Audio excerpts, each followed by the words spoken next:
kid. That's crazy. Between you. Just because they know I don't like it. Yeah, absolutely. Drive me nuts at ice hockey too. We'll need a drink out. But it was fun playing with them. Yeah. Are you okay? Doing well. How about yourself, Joey? Heard you met Deanne Pelletier. Did you probably don't remember. Were you at the Air Force thing? I was, yes. Yes. So good friends of ours. Their son Michael Pelletier is in the Air Force. Oh, I gotcha. And, What was the right first on. name? Sorry. it's okay. Deanne and Dave Pelletier. They were Deanne, at the Dave. Yeah. They're, I mean, I'm sure I met yeah. them. I I'm, know. I think they were talking to Great. your parents too. Gotcha. But she's like, oh, we met a nice young man kid tonight. Going to the airport. I'm like, yep, I know exactly who he is. So you got the update. Yeah, there's a lot of people. It was a real nice event, but Nice. it's definitely tired. Do you have a focus yet? Do you know? It's too early. I but don't totally know Do you my have major something? yet, but I Okay. want to go to like after school's over. I want to go like pilot training school. You do? Okay. But we'll see.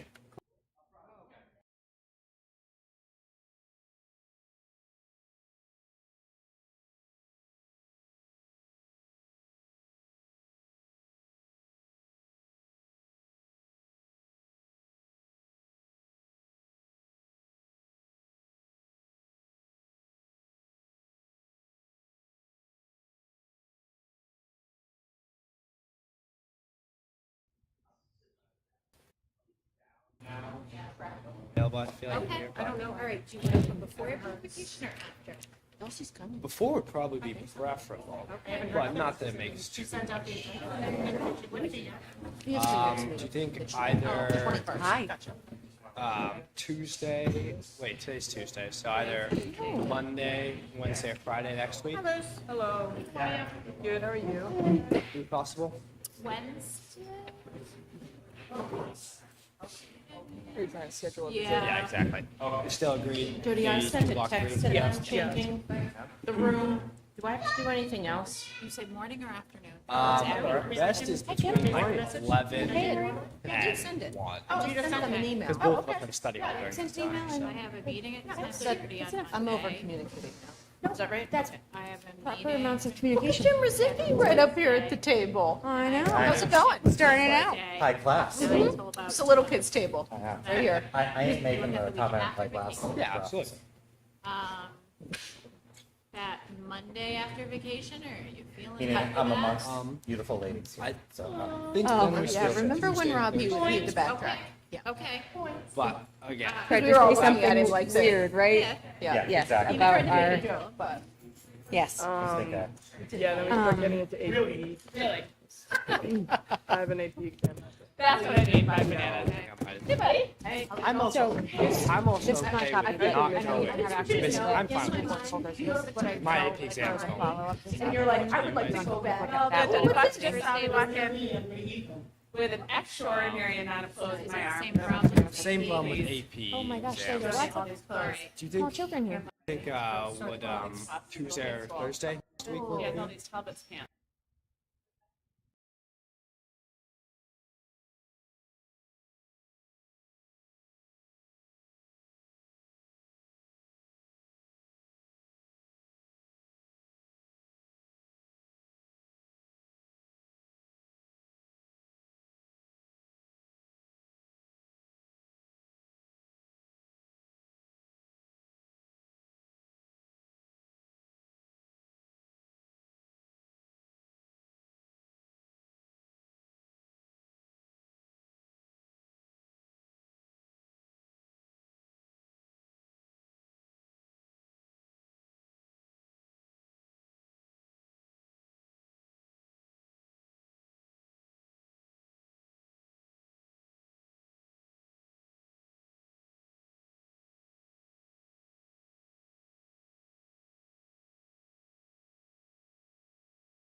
Go up, civics, Yep, field that's trip. my computer.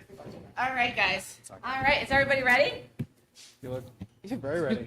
I've seen 2 phones. I've never seen 2. I know, it like died from a dead battery, so it's Oh, like okay. really struggling to wake up. So instead, I'm just gonna be double rostered. It's gonna be super exciting.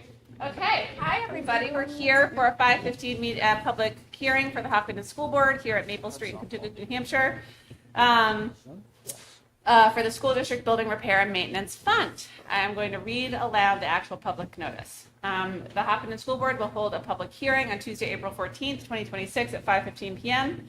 at Maple Street School at 194 Maple Street, Contiguous, New Hampshire, 03229 in the cafeteria for the withdrawal of funds from the school district building repair and maintenance fund for the following: $526,000, $160. I said the dollars wrong. For the Hopkinton Middle High School boiler upgrade project. At the school board meeting scheduled for 5:30 p.m., the board will vote on an action item regarding the withdrawal from the school district building repair and maintenance fund. All interested residents are encouraged to attend the hearing and provide written or oral comments. So with that, are you ready? All right. Let's all do right, it. All right. I'm Jim Rosicki, Director of Facilities. Thank you for the opportunity to just walk you through this project visually. So I have about 6 or 7 slides to go through and just provide a little bit more detailed explanation on the project overall. So this is at the Hopkinton Middle High School. This is a picture of our current boiler setup. We have 2 existing boilers that do the majority of the building, or all of the building, I should say. Boiler number 1 was installed in 2017, part of the performance contract, which you'll hear more about towards the middle part of the school board meeting, because I'll be updating on energy. And then the other one is 1997, and that is the one that's going to be replaced. So boiler number 2 is the one that's going to be replaced. I'll explain more details as we get on. So this is a picture of the boiler room. Again, these are 2 boilers, but the picture on the bottom is where the main circulator pumps are located. They're overhead. So those 2 pumps will be replaced. The picture doesn't depict it well, but in the upper right-hand corner, there's this big cylindrical white bucket thing. That's a dirt and air separator. It's a critical component to boiler systems that take out pressure and dirt from the system, and it's critical for normal operation. So that will be replaced as well. So a little bit about what we have now. Boiler 2, which we're taking out completely, is 29 years old. Average lifespan for a oil cast iron boiler is between 25 and 30 years old. So we are right there. We've had some issues with it, but it's been limping along, I should say. The other one is in perfectly fine shape, and we don't see the need to change that now. However, what we will be changing on this is that red device in front of the big blue one. That currently is an oil burner, and that is going to be changed over to a gas burner. So the whole part of this is we're moving ourselves off of oil and going to gas. So that's for the 2 boilers. That's the work being done there. We also have an 8,000 gallon underground storage tank that is 40 years old. That is really the main point of this whole project. That has not only is beyond end of life, but I have another slide that explains a little bit more. But there was a pretty serious red tag warning by the Department of Environmental Services for some leaking going on. So that was a big thing the district dealt with, I believe, the 2017-18 timeframe. So Band-Aids, I should say, were made to that, but we are well beyond the life expectancy of that. The chimney, I have a next slide that shows that a little bit more in detail, but that is going to be replaced almost fully, and that's original to the building back in 1956. And then just to reiterate, what's going to remain is the big blue boiler on the left-hand side, minus the red burner, and the 2 hot water heaters, which is all part of that boiler room system. All right. So a little bit more on it. We're replacing the oil boiler. We're replacing it with a Wiesmann propane gas condensing boiler. Has efficiency capabilities of 98%. We're looking at a 20 to 25-year life expectancy, which is a little bit more than a regular gas condensing boiler, so we are getting a superior machine. They're vented a little bit differently, so venting modifications are going to be made for that boiler more specifically. It's a redundant system, so we'll be able to heat the whole building. It's actually 2 boilers in one, so if one section goes down or needs service, the other one will be in operation. So we'll have full redundancy there if we have bigger issues at some point. Like I said before, the circulator pumps will be replaced with speed drives, and those are devices that go on motors that sense flow, sense temperature, and are pretty sophisticated to slow down the speed of that motor, which actually yields quite a bit of energy savings. Instead of 100% on, 100% off, it modulates. So that's a little bit about that. So again, the 40-year-old 8,000-gallon oil storage tank will be removed. That's on the teacher's entrance side of the building. And a replacement was scheduled for 2019, but again, I wasn't here during that time. A lot of us at this table weren't, so we don't know why, but maybe those repairs were made really well, but it's still, DES is still strongly recommending we get that changed or replaced. This is a little picture of the chimney. That white stuff around the side, that's salt, actually. That's from moisture getting in through brickwork. You'll see that on buildings and stuff like that. That's just a sign of age and a degradation of the mortar and that. The black, I don't know, except for dirt. There's no cap on the existing chimney, so a lot of the elements get in and around that and will degrade the concrete slab up at the top of that. Again, I don't know why a cap wasn't put on at that time or at all during the life of the school, but this is where we're at. This is the picture of the location of the oil tank. You can't see it because it's underground, but that's the cement slab that holds that and is where it's filled. Again, that's on the teacher's entrance side of the building, so it's not anywhere near where the boiler room is. So that's all going to be removed and taken out. All right, a little bit of change. I thought this would be a good visual of where the new propane tank system is going. This is in the back of the high school. Everybody sees this from the back parking lot area as you were typically entering into the gymnasium entrance. So that's a music room. You guys might remember 2 years ago we had that big windstorm and we had to get all those trees out because they were breaking, and we won't even talk about what could have happened. But with that gone, that really opened up the space to put 4 underground propane tanks there. We're going to trench where that white line is. That will be that hot top will be cut up. New lines going into the boiler room, which is right on the left-hand side where that white cylinder in that car is now. So it's very, very close to the boiler room existing. They are going to be buried, so there shouldn't be much disturbance to that area visually, though we're going to put a fence back up and do some other landscaping in that area. That is a pretty good spot for students at the high school to enjoy lunch. So a little bit more landscaping on this project is going to be required. We're going to put down some wood chips. We're also going to take care of those old railroad tie stairs that are going up that are in really, really poor shape and really a safety hazard at the moment. That's going to be all weaved into this project at the end. Again, I don't want to reiterate everything that I just talked about, but I'll point out 1 or 2 other things. But where that existing tank is at the end of the arrow with the white line, that is only a temporary tank. We had that installed last year because we had the 2 new gas hot water heaters done, and we only knew that this was going to be a temporary solution, so that is coming out. We also have a propane tank that feeds the kitchen appliances right now, so we're going to tie in the water heaters, the kitchen, and the new boilers into one tank farm to better manage that. Obviously, paving and the paving of the trench is going to be needing to be required. Also, where they take out the oil tank, that's right in where that bollard is, where the teacher's entrance. So we're probably going to lose a lot of that pavement, which that's just going to need to be resurfaced. Just two really important components of this project. So we partnered with energy management consultants about 2 years ago to do a full-scale energy audit and equipment replacement plan for all of our systems in the district.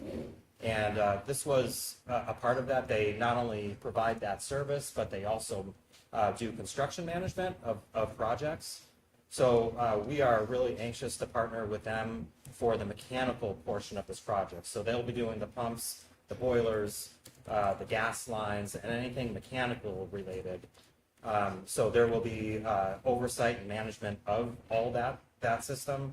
However, the oil tank removal, the new tanks that are getting installed, the chimney work, and the landscaping, I've already been getting quotes even since last year trying to get ahead of this project. So I will not have them manage that portion of the project, but we'll work together of that. So you can think about it this way. We're not paying somebody else a fee to manage it when the legwork is already done.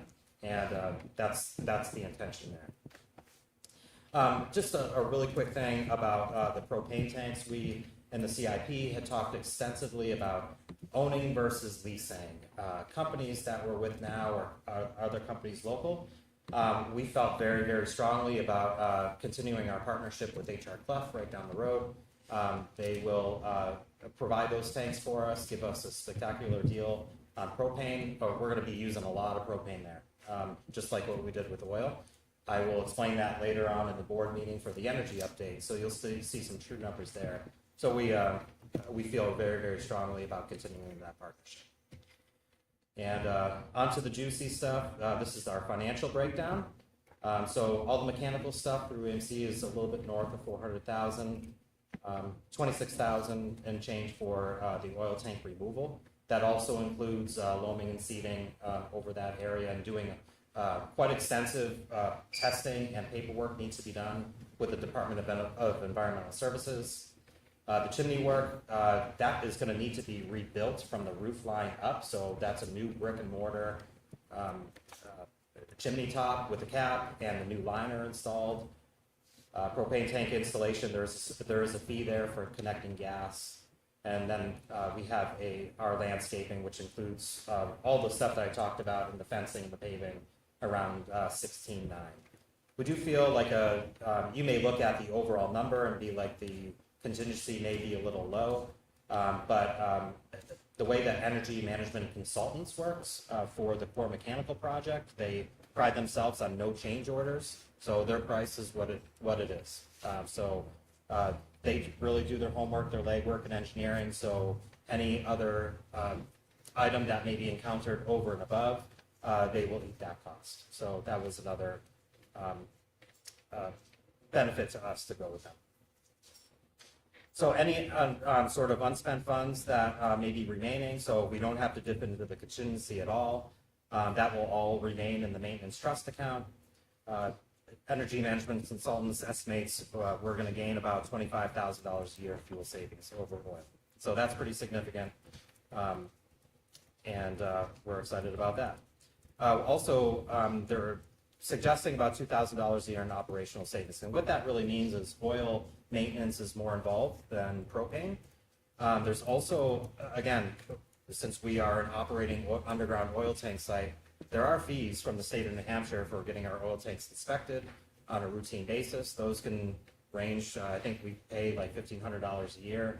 God forbid there's an issue, there's an added expense to it. So to do away with all that, I am very happy to go away from oil. And we had a successful project here last summer. So it's a lot of this project is similar to that. And then we're going to get a rebate around $15,000 for the NH Saves program for this work. So last but not least, we talked about this extensively with the CIP committee, and we are all in favor and anxious to get started on this project this summer. So, Right. Hope I didn't bore you guys, but I'll take any questions that you may have. Okay, that was wonderfully comprehensive. Thank you so much. Does anyone have any questions? No, I mean, the CIP, we met a couple weeks ago, and I want to say I appreciate you looking at it from 5 ways from Sunday and keeping the piping up above rather than bringing it down, that saved thousands of dollars. So appreciate you looking at that. Thank you. Yeah, this took a whole year to get to this point of like, how are we going to reconfigure the boiler room? Do we make the pumps more serviceable by doing a whole lot more repiping and that? And you talk numbers and you talk strategy, and this is the best strategy that we've come up with for our most bang for our buck to accomplish what we need. So thank you for mentioning. We've downplayed it, but the tanks are a ticking time bomb. Yeah. I will also say this has been, even on the old school CIP before you started, Jim, before we did all this work, this has been on there, and this was a project that we would potentially have to bond, which is not a great interest rate environment if that was the option we had to go, so I'm really glad that we have been allocating to the CIP and can do this out of the CIP trust. Yeah. I echo that. Thank you for the community for supporting the CIP year after year. This is extremely important, and if we had issues mid-year where we didn't have enough money in the CIP, we'd be stuck. So thank you to the community and the board for supporting that. Right. Anyone else? And I guess I would just sort of underscore CIP, you know, I think this point's been made, but I'll make it again. You know, the concern is to try to get the tank out before it leaks, because if it leaks, the cost would be, you know, by many factors greater to the town. So it makes sense in terms of, you know, keeping the kids warm, but it also makes sense in terms of trying to spend our money judiciously and be proactive instead of reactive. So I think that it's important to make that point again. Great. Okay. We are at the public comment portion of the evening. I know that for all of you amazing soapbox kids, you have been dying for this moment for the public comment, for the public hearing. I'm just kidding.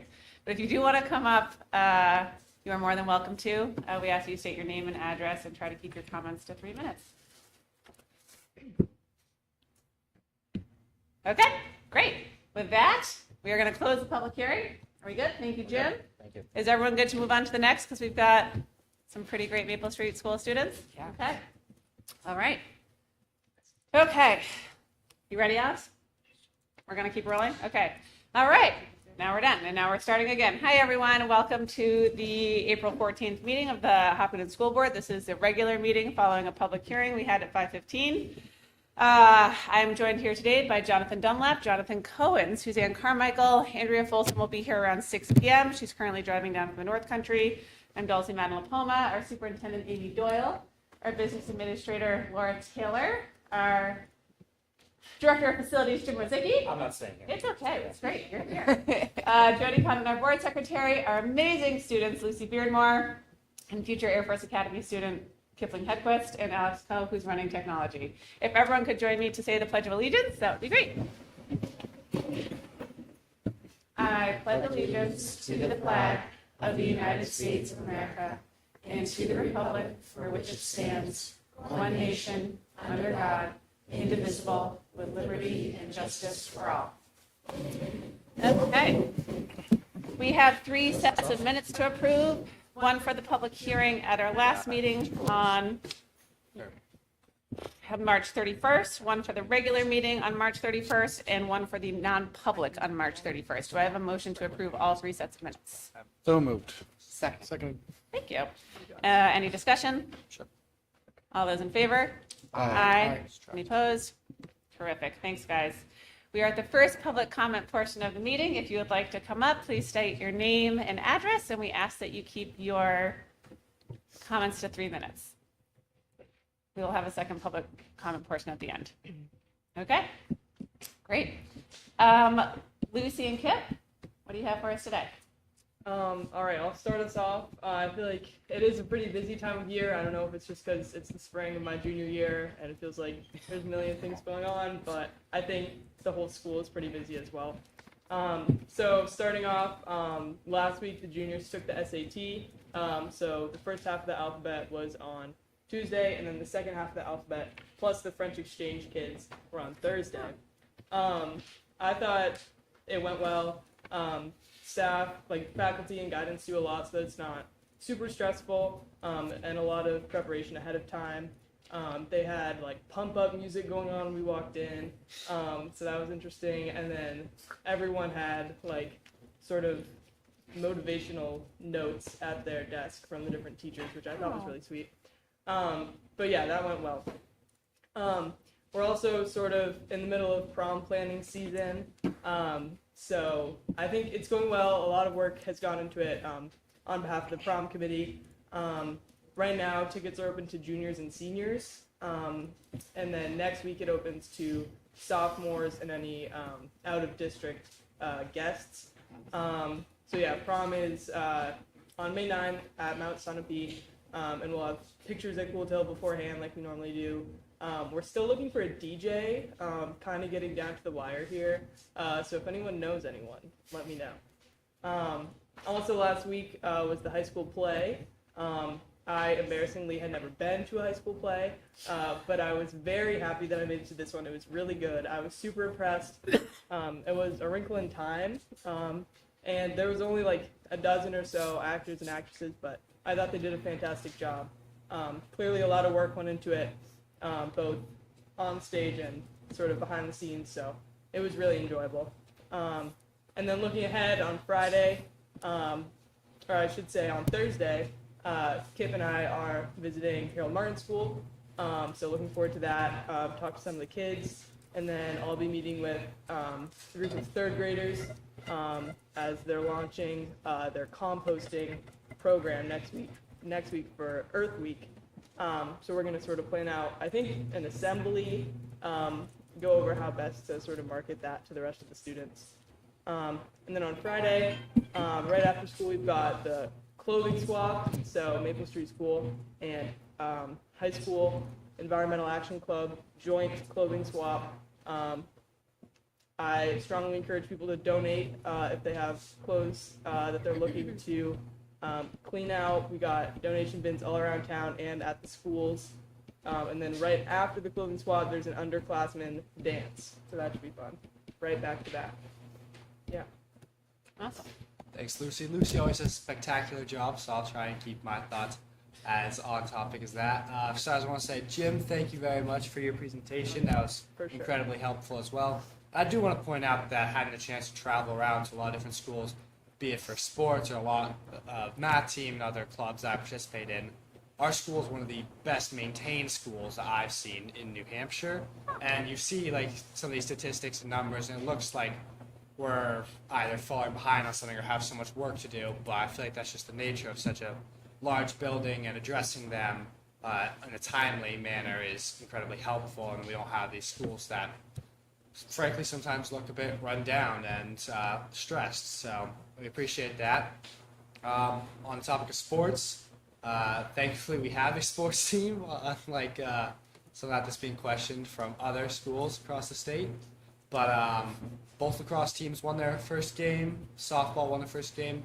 Baseball, unfortunately, fell short, but they did win one of their scrimmages that they played. And then track had their first meet, the Pelham Invitational, where I'm actually unsure how the girls did. Probably won it. They always do. But the boys did pretty well too. So. On topic of Maple Street School, Lucy and I, we just coordinated that next Thursday we will be visiting there, get a chance hopefully to talk to some students, sit down in class maybe, and so looking forward to that. Additionally, coming up this Friday, we have our spring fling dance that the student council is putting on, so that should be entertaining. And I also want to give a few more props to Lucy's grade. Junior class has done a pretty marvelous job with this prom planning stuff, has dropped the cost significantly from previous years. So looking forward, it's nice to only have to pay $50 this year for prom, and exciting to have a change of venues going to Sunapee this year. So that should be a lot of fun. Lastly, the senior class is kind of wrapping things up a little bit. We have a senior trip all planned out, senior gift planned, and getting into the works. Because the maintenance team is going to be taking care of the staircases, which was our initial thought, we have chosen to really focus on targeting the gym and helping improve the gym, along with some other minor changes, like funding some scholarships that need funding, and also help purchasing some like microwaves or other just more wants than necessities, but still useful items to have. But overall, again, busy time for sure at the high school. I'm sure it's busy for everyone else, with things feeling a little bit hectic right now. But I feel like things, for the most part, like normal, are going quite well. Haven't had any real trouble issues that are super mainstream at school. Which, yeah, I'm not sure what goes on behind the scenes, but hasn't been too bad for Bathroom gates over? Yeah, bathroom stuff Bathroom is gates over, we'll take it. thankfully. Bathrooms have been open and clean and pristine, so very thankful for all that. Food's been great at high school, so it's not too much to complain about. Awesome. Thanks. Thank you both. Any questions for our student reps? Lucy, what was the date of the clothing swap? Friday. Friday, this Friday. Yep. And no tech issues with SATs this year? Nope. Or sparkly Chromebooks? No, I have no idea. I'm just giving myself Wasn't a it, hard was it time. last year? Or Yes. year- Yeah. Yes, tech, or tech. Okay, perfect, thanks. Cool. Anyone else? Good job, guys. All right. Amazing work, you guys. Thank you. Thank you. Any comments from the board to lead us off? Thanks, Lucy. Thanks, Kip. Okay. All right, I will just say the play was extraordinary. I do think we should market it more heavily at the lower schools because they do such a good job. And if there were going to be little kids who had a great entree to theater, being able to see the big kids on their home turf, I think is amazing. It was great. Okay, guys, your moment is here. Our student highlight this evening is the Maple Street School soapbox speeches. Carrie, do you want to come on up? Or Dr. Sindoni, I'm so sorry. Yeah. Hi. Very excited to actually present these students. I was meeting with Michelle today for her summative evaluation, and she told me her goal as a social studies and writing teacher is to develop effective communication skills in both writing and speaking. So tonight you're going to see is the speaking. All of the students in 6th grade brainstormed an important topic that they were very passionate about. They researched the topic and they wrote soapbox speeches. So I'm not going to say much more because I know Michelle wants to share a few things with you. But these students are here tonight to recite their speeches to you.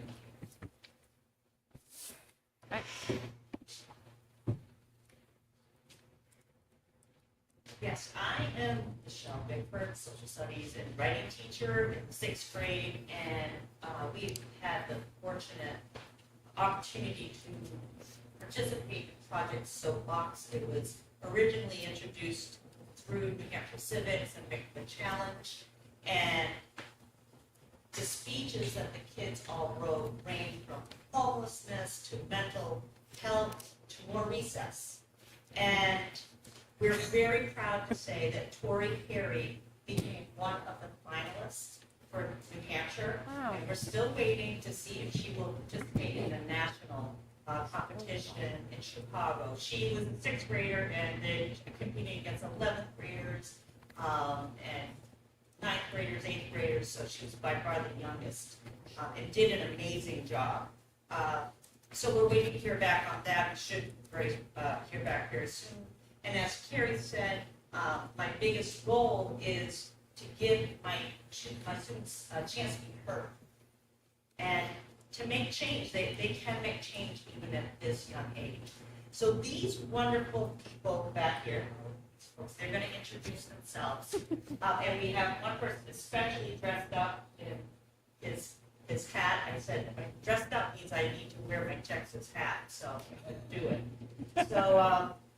So anyway, we have 3 speeches, one on more recess, one on languages, and the last one on custodial appreciation. Wow. And you guys ready? Okay. For that one. 3 boys are coming up, and they're awesome, just so you know. And the reason why we chose these is because this applies to our students. Okay, there's a lot of speeches that were wonderful and awesome. And Tori's is on homelessness. So anyway, I wanted them to have the power because a lot of kids were like, well, why do I write this if I don't have any voice? And I said, well, we'll do it. See what we can do. We can talk to everybody. So here you go. That is low enough. There you go. Okay, and you guys speak.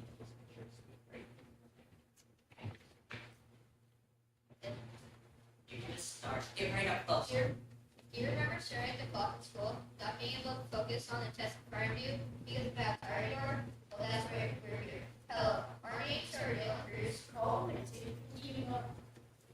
Recess were all the best childhood memories happened except in your 7th grade. Gone are the days of sunshine and fresh air. We are asking for Hopkinton School District to adopt a plan to include recess in all grades, or at the very least in middle school. It has been documented that recess helps with academic performance. The CDC reports that it increases physical benefits in students' mental, emotional, and physical well-being. When I have recess, I feel refreshed and ready to work. Regrettably, if there is no recess by the end of the day, I know I will struggle to focus. Therefore, recess or having an outside class will really help teach me focus. Recess helps with physical well-being and mental health. According to USDA.gov, there is no doubt that physical activity, fitness, hold on, and development of a child. For instance, given the rise in childhood obesity rates this year, our children need the opportunity to physically active each day and in the same way. Being simultaneously is not good for mental health. Scientists have to study that. Recess helps with self-control and all. Being outside and not being will be In a recent interview with 2 Hopkinton middle schoolers, they said that they are incredibly tired at the end of the day and really felt like that they would have more energy and focus if they had recess. A former Hopkinton teacher completely agreed. She said students in her latest block were thriving and really struggling to perform in her class. Recess would help solve this problem. I know what the picture thinking right now is, where are the older kids to have recess? When are they going to have time? You could just dedicate a field to things such as capture flag football, or volleyball, so that the older grades may get fresh air and sunshine. They could go outside in 3 periods, or share all classes by a few minutes, so you would have about 15 minutes. That could make a real difference in the kids' life. Kids will be happier and get better grades on tests. In Hopkinton, we are so lucky to have so much nature around us, and we should take advantage of this. Please consider recess in all grades. Thank you for your time.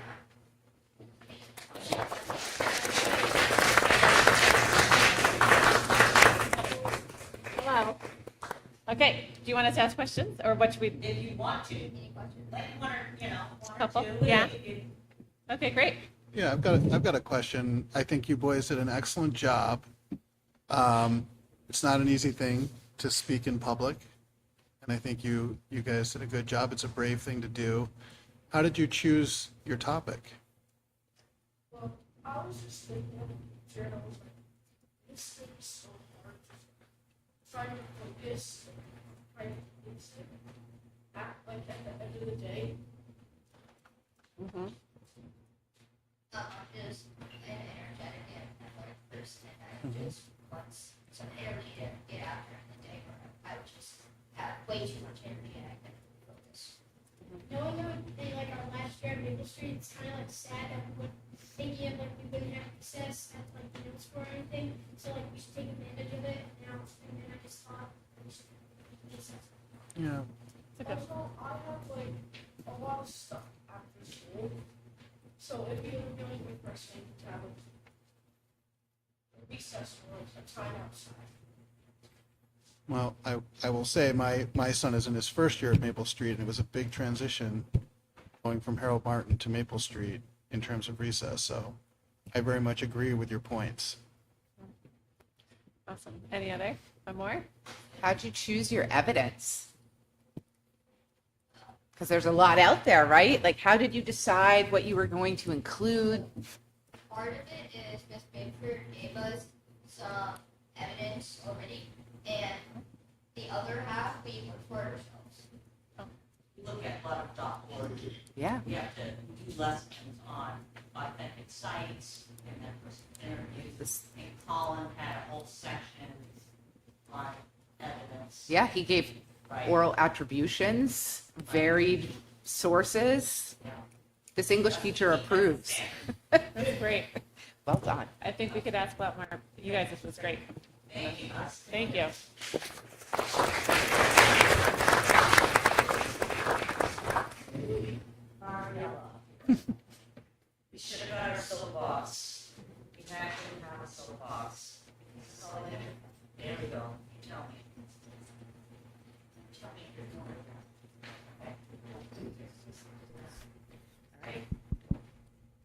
Buenos tardes, bonjour, shalom, guten morgen, ni hao.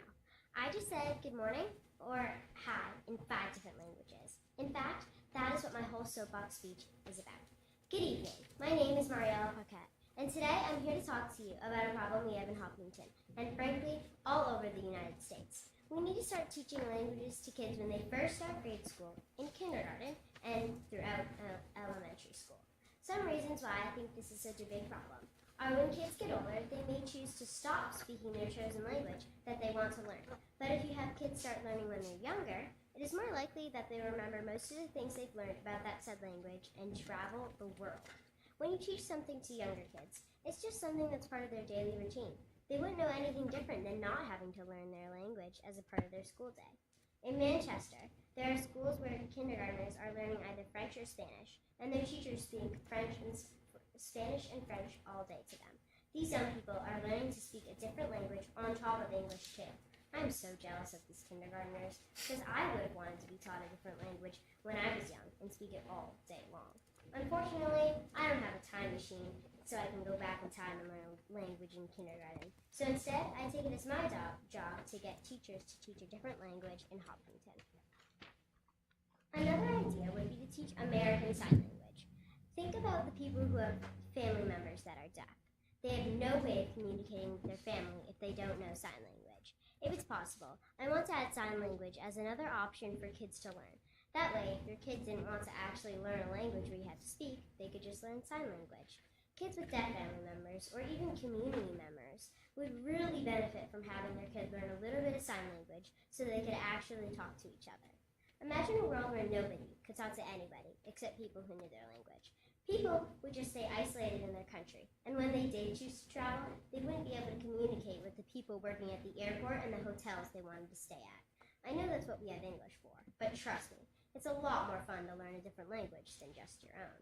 People in other countries are so used to speaking their language that they might not know a lot of English, so to make it easy on those people, just speak their language instead. Sorry, English, but we're kicking you out. Now imagine a world where everyone could talk to anybody using that language, and you wouldn't have to go to a country and not know how to speak that tongue. I have a question for you. Do you want to travel the world when you're older? Do you want to see the Great Wall of China and the Eiffel Tower? What about the Colosseum and the Burj Khalifa?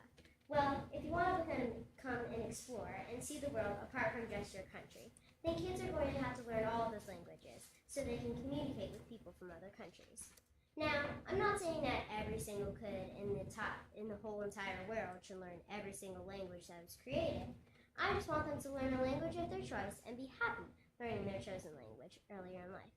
If we can't have kids learn those language in their school curriculum earlier in life, then we need to have a language club. It could be a group of kids that stay after school and could just freely speak their language or learn their language with either volunteers who are fluent in that language or teachers who know how to teach that language. Did you know that in Switzerland they speak 4 different languages? According to educations.com, in Switzerland, 62% of the population speak German, 23% speak French, 8% speak Italian, and 0.5% speak Romanish. Also, kids that live in Switzerland are required to learn at least one other language at a very young age, other than the one they already know. If we get languages started when kids are in kindergarten, kids will benefit so much from that, and they may grow up to be great speakers of whatever tongue they may choose to learn. I truly believe that the world would be more united if people spoke each other's languages, so we could really communicate with each other and bring the world together as a whole.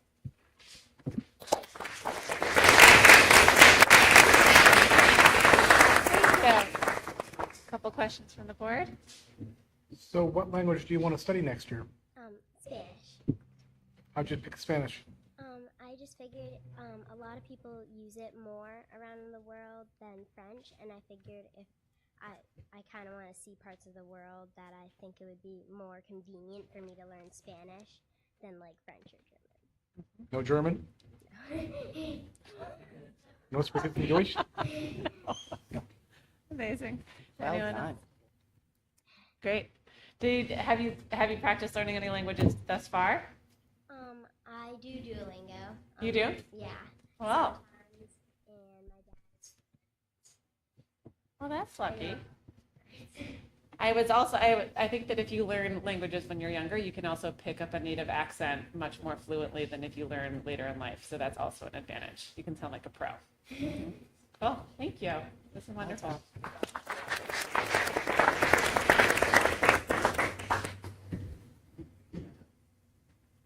Could be taller than these. The best.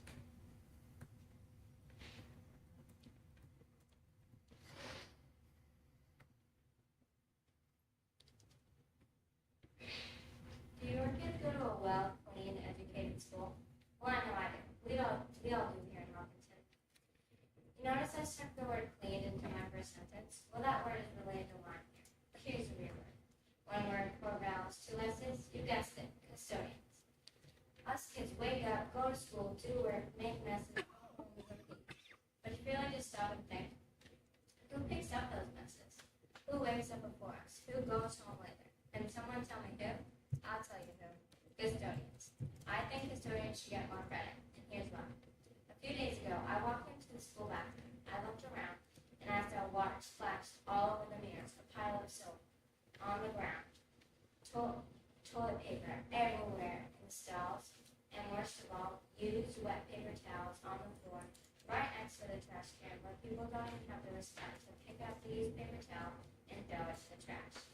And what breaks my heart even more is the custodians pick up all of that and don't even get a thank you or even a smile. It's kind of like, say you just cleaned your whole house and no one, and I mean no one, not even your mom, says anything. How would you feel? You think cleaning your house is hard? How about cleaning the whole school in one night? I played basketball for my school. Sometimes we have practices here at MSS. But the most heartwarming thing is when you walk inside the school, you will hear back. Now imagine walking around the corner and seeing a hard-working custodian, tired, sweating, vacuuming the hallways at 7 o'clock p.m. at night and still seeing them clean even when practice is over, which is about 8:30 or 9 o'clock. When I'm done with this speech, I hope every one of you know that a little thank you or smile, especially to someone who works so hard, custodians, means something. I hope you take this into consideration because acting like the school cleans itself every night is absurd. They're custodians. They're living, caring people too, who deserve to be thanked and smiled at. Thank you for your time.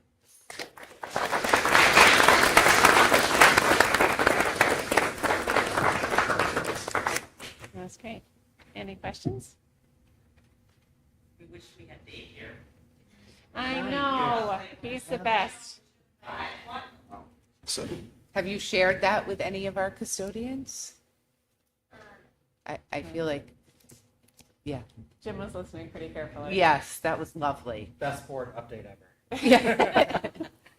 I think that's lovely. Thank you. I think that they are a hugely important part of the school, and you probably don't think about this, but there's a time of year when a stomach virus tends to move through both Maple Street and Harold Martin, and truly our custodians go above and beyond to make sure everything is clean and safe and wonderful, in addition to the day-to-day, you know. So thank you. That was terrific. Really good work. Thank you.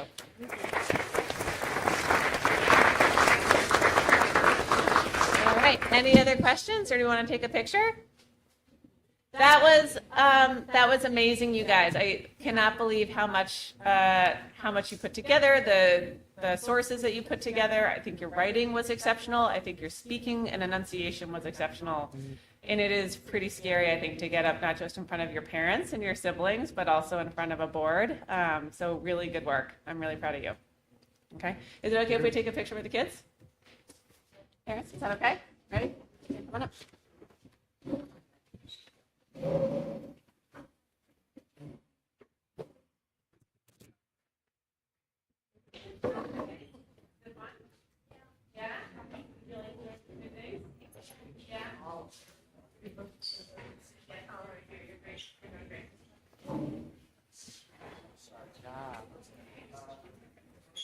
Can we squeeze in a little bit more?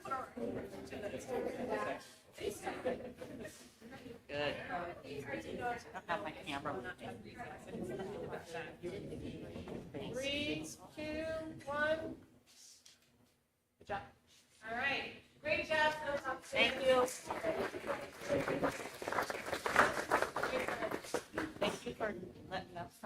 have appointment. Good luck if you guys are still completing. Thank you guys so much. And thank you parents for bringing your kids. Man, just can't handle it, you know? Makes me emotional.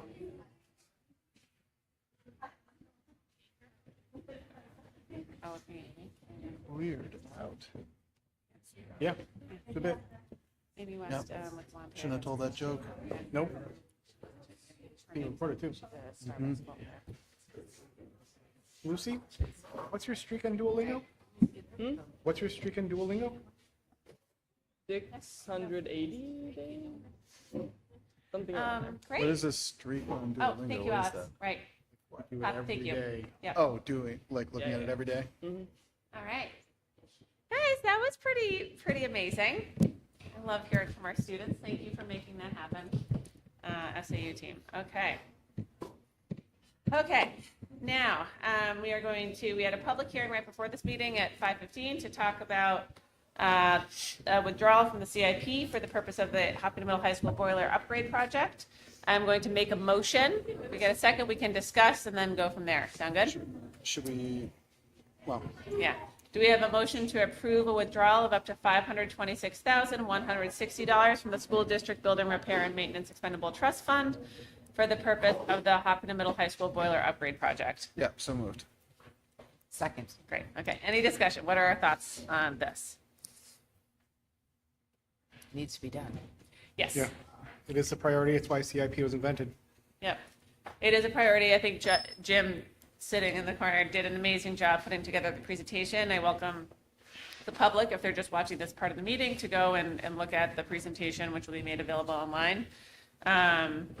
As Jim mentioned, this has been a project that's been in the works for a year / for probably the better part of a decade, starting to think about planning for this. So I really thank Jim and also the CIP committee's work to pull together the information, the data, the proposal, think about the timeline, and think about what would save the district money both now and long term with operational expenses and maintenance. Okay. Any other questions? Okay. As just one last reiteration, the cost proposal is broken out in the presentation as well, but it is to do a few things that I just want to reiterate for the purpose of this meeting.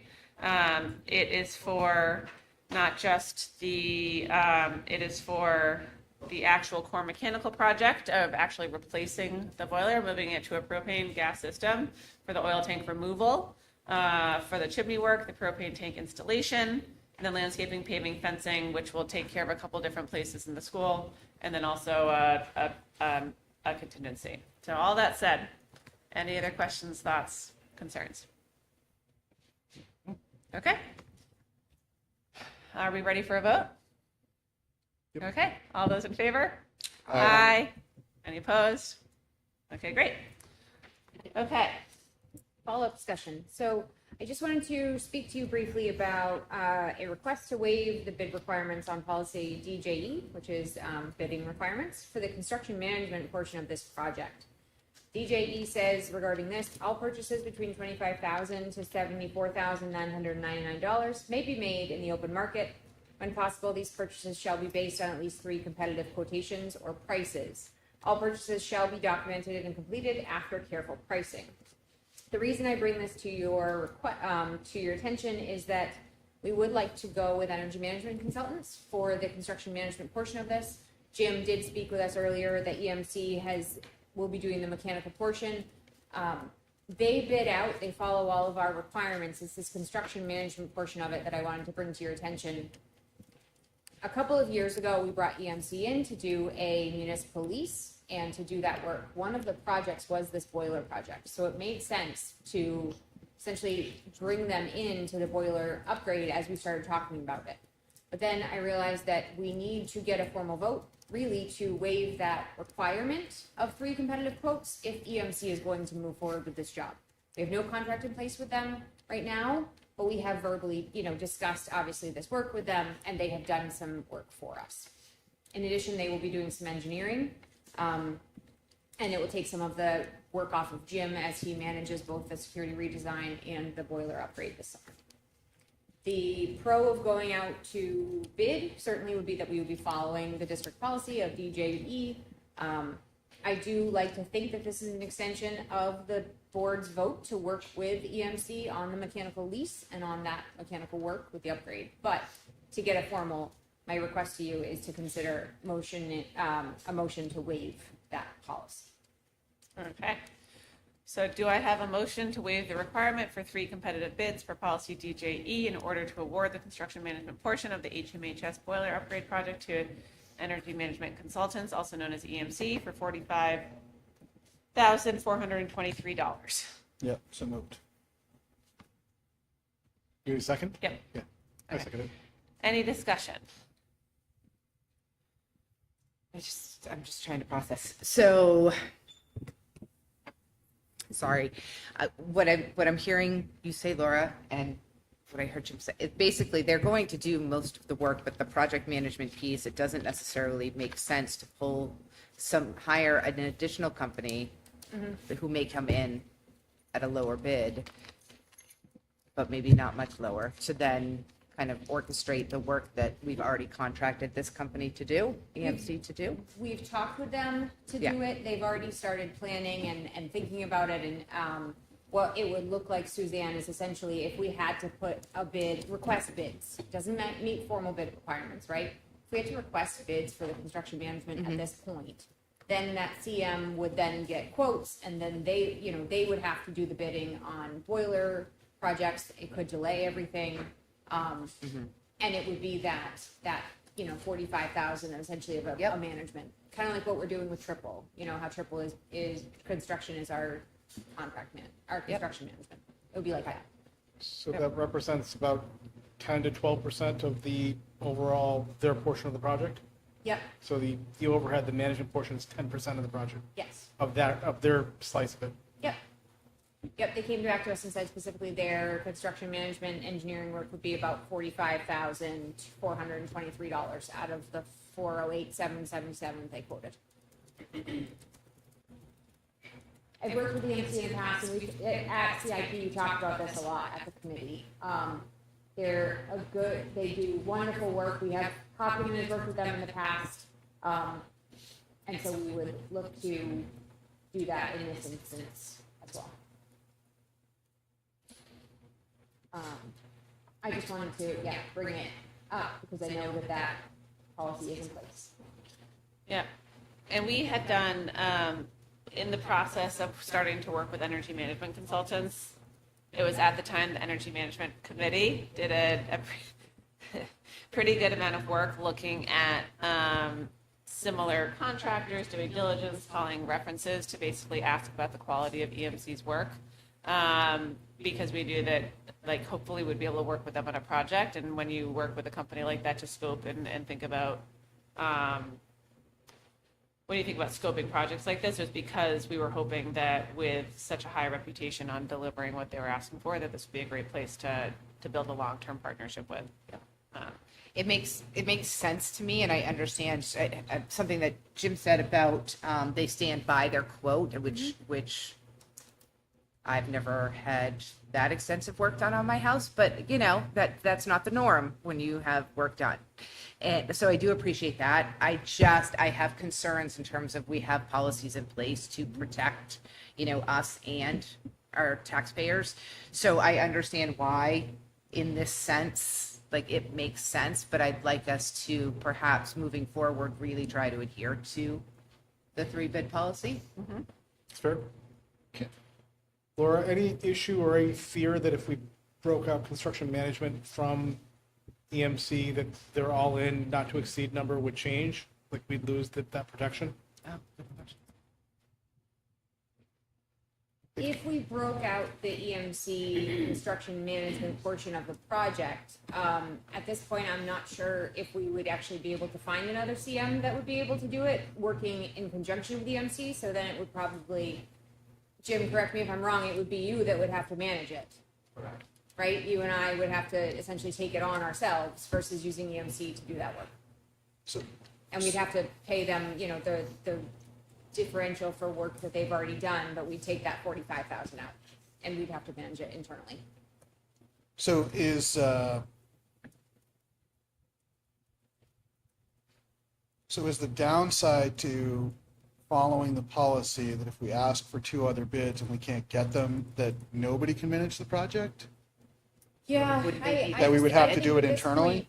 point, I just don't see, we can certainly try. Why wouldn't they be the only bid and then get the contract? We could do that. We could look for other quotes, but when we read this, it just says, you know, it shall be on at least 3 competitive quotations or prices. What?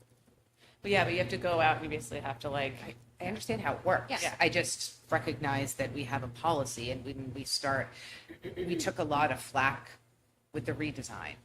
And I would like to adhere to policies. We have them in place. It makes sense in this particular case to bypass that. But like I said, moving forward, I'd really like us to at least, and it may fall out that like they're the only people who can take the contract, but then we can produce those documents to the taxpayer saying we only got 1 bid. How, so is the major downside to trying to get 2 other bids delay? What is the downside to getting 2 other bids? If you waive the policy for the CM tonight, you can get them Right. started. I'm saying if we don't officially and waive get it. Contract in place. Right, I'm saying if we don't. We will delay further on, the 526, as far as we know, still stays in place. All of that is fine, but we would have to then, go look for bids. We would talk to EMC and we would talk to ideally other CMs. It's very hard to get a construction management company to work in conjunction with EMC. They kind of like to do it all or nothing, but you would ask them if it didn't work, that we would ask them to do. So does this mean that any project we do with EMC, we can't get competitive bids? We just have to do, okay, so, Because we got competitive bids from them for the Right. hot water tank, right? Right, For so hot what's water the- heaters. so what kind of delay are we talking about to get 2 more bids? I think 2 to 3 weeks is my guess. So how significant is 2 weeks delay? Kids are still in school. I don't have an answer to that. I know, I was don't looking know over if to that Jim. stops us from doing the project in school. I don't know. Jim, do you know an answer to that? We mean, if you want to put a bid out for CM, We don't have to do a formal bid, but if you call other companies like construction or, any other CMs that would be able to do some of the engineering work and such to get a bid from them, what's the delay that we would find? If you called like Stantec and one other one. oh goodness. well, I don't know, because they would want to do further walkthroughs. They would wanna do walkthroughs. Preferred contractors. Yep. So this is like busy time, like for summer spammers. I guess I would say one of the reasons we had the same conversation at the hot water tanks last year, and what made a lot of sense was kind of what Dulcie was saying. It's like, we actually did interview 3 or 4 different CMs back 2 years ago, which was Siemens, E&E, EMC, and the other one on the seacoast, where they presented to us, said, this is what we do, this is our approach, this is our cost, this is our needs. And we vetted a company, we vetted EMC and connected with them and partnered with them. I think we didn't necessarily sign a contract, but we had an intention that we were going to work with them exclusively. So we felt that we really did our due diligence on the CM side for who would we feel comfortable about. And they gave all their fees, like 10 or 12%, where this is how they go about managing it. So in this instance, what I guess I'm asking is, if we kept EMC involved, kept them still with their, with our project moving forward, but used somebody else, used a different, got 3 quotes for just the CM portion, the 45,000 of Joe managing the job. That's what we're talking about. I think where I'm at when I listen to this is I'm not like the policy. I mean, I'm not necessarily going to stand on ceremony if it doesn't benefit the district, but I want to make sure I kind of understand the cost benefit analysis, and I feel like it's a little, like I'm having a hard time getting my head around the why to waive the policy here. I understand we want to work with EMC. I understand that we've done some vetting before, and so that's led us to saying that we want to work with EMC, so that's sort of baked in. And it's a busy time of year to get bids, so I get that.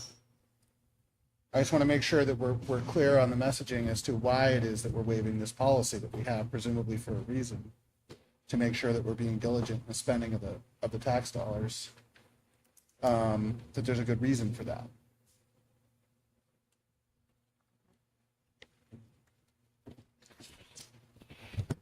Feel the same way. So I'm not saying I don't support it, but I want to make sure that that messaging is clear. And I just have a concern that we're setting precedent as well, that we're, that we're going to suspend it here, we're going to suspend it here. I think I think of each of these opportunities, like childbirth, everyone's its own unique opportunity that doesn't necessarily link to the other. I think that we have to think about, like, what are we trying to do? What is the best thing for the district? What is the best thing for the school? And if there's an ability for us to be able to optimize cost and time as a function of cost, knowing that we talked about, like, I don't know, like, I don't, like, Then- right, like, then there's is a, that something that we should enter into more of a contract with them?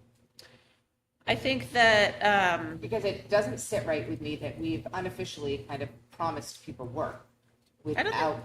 I don't think we promised people work. What I heard. That they've unofficially decided that.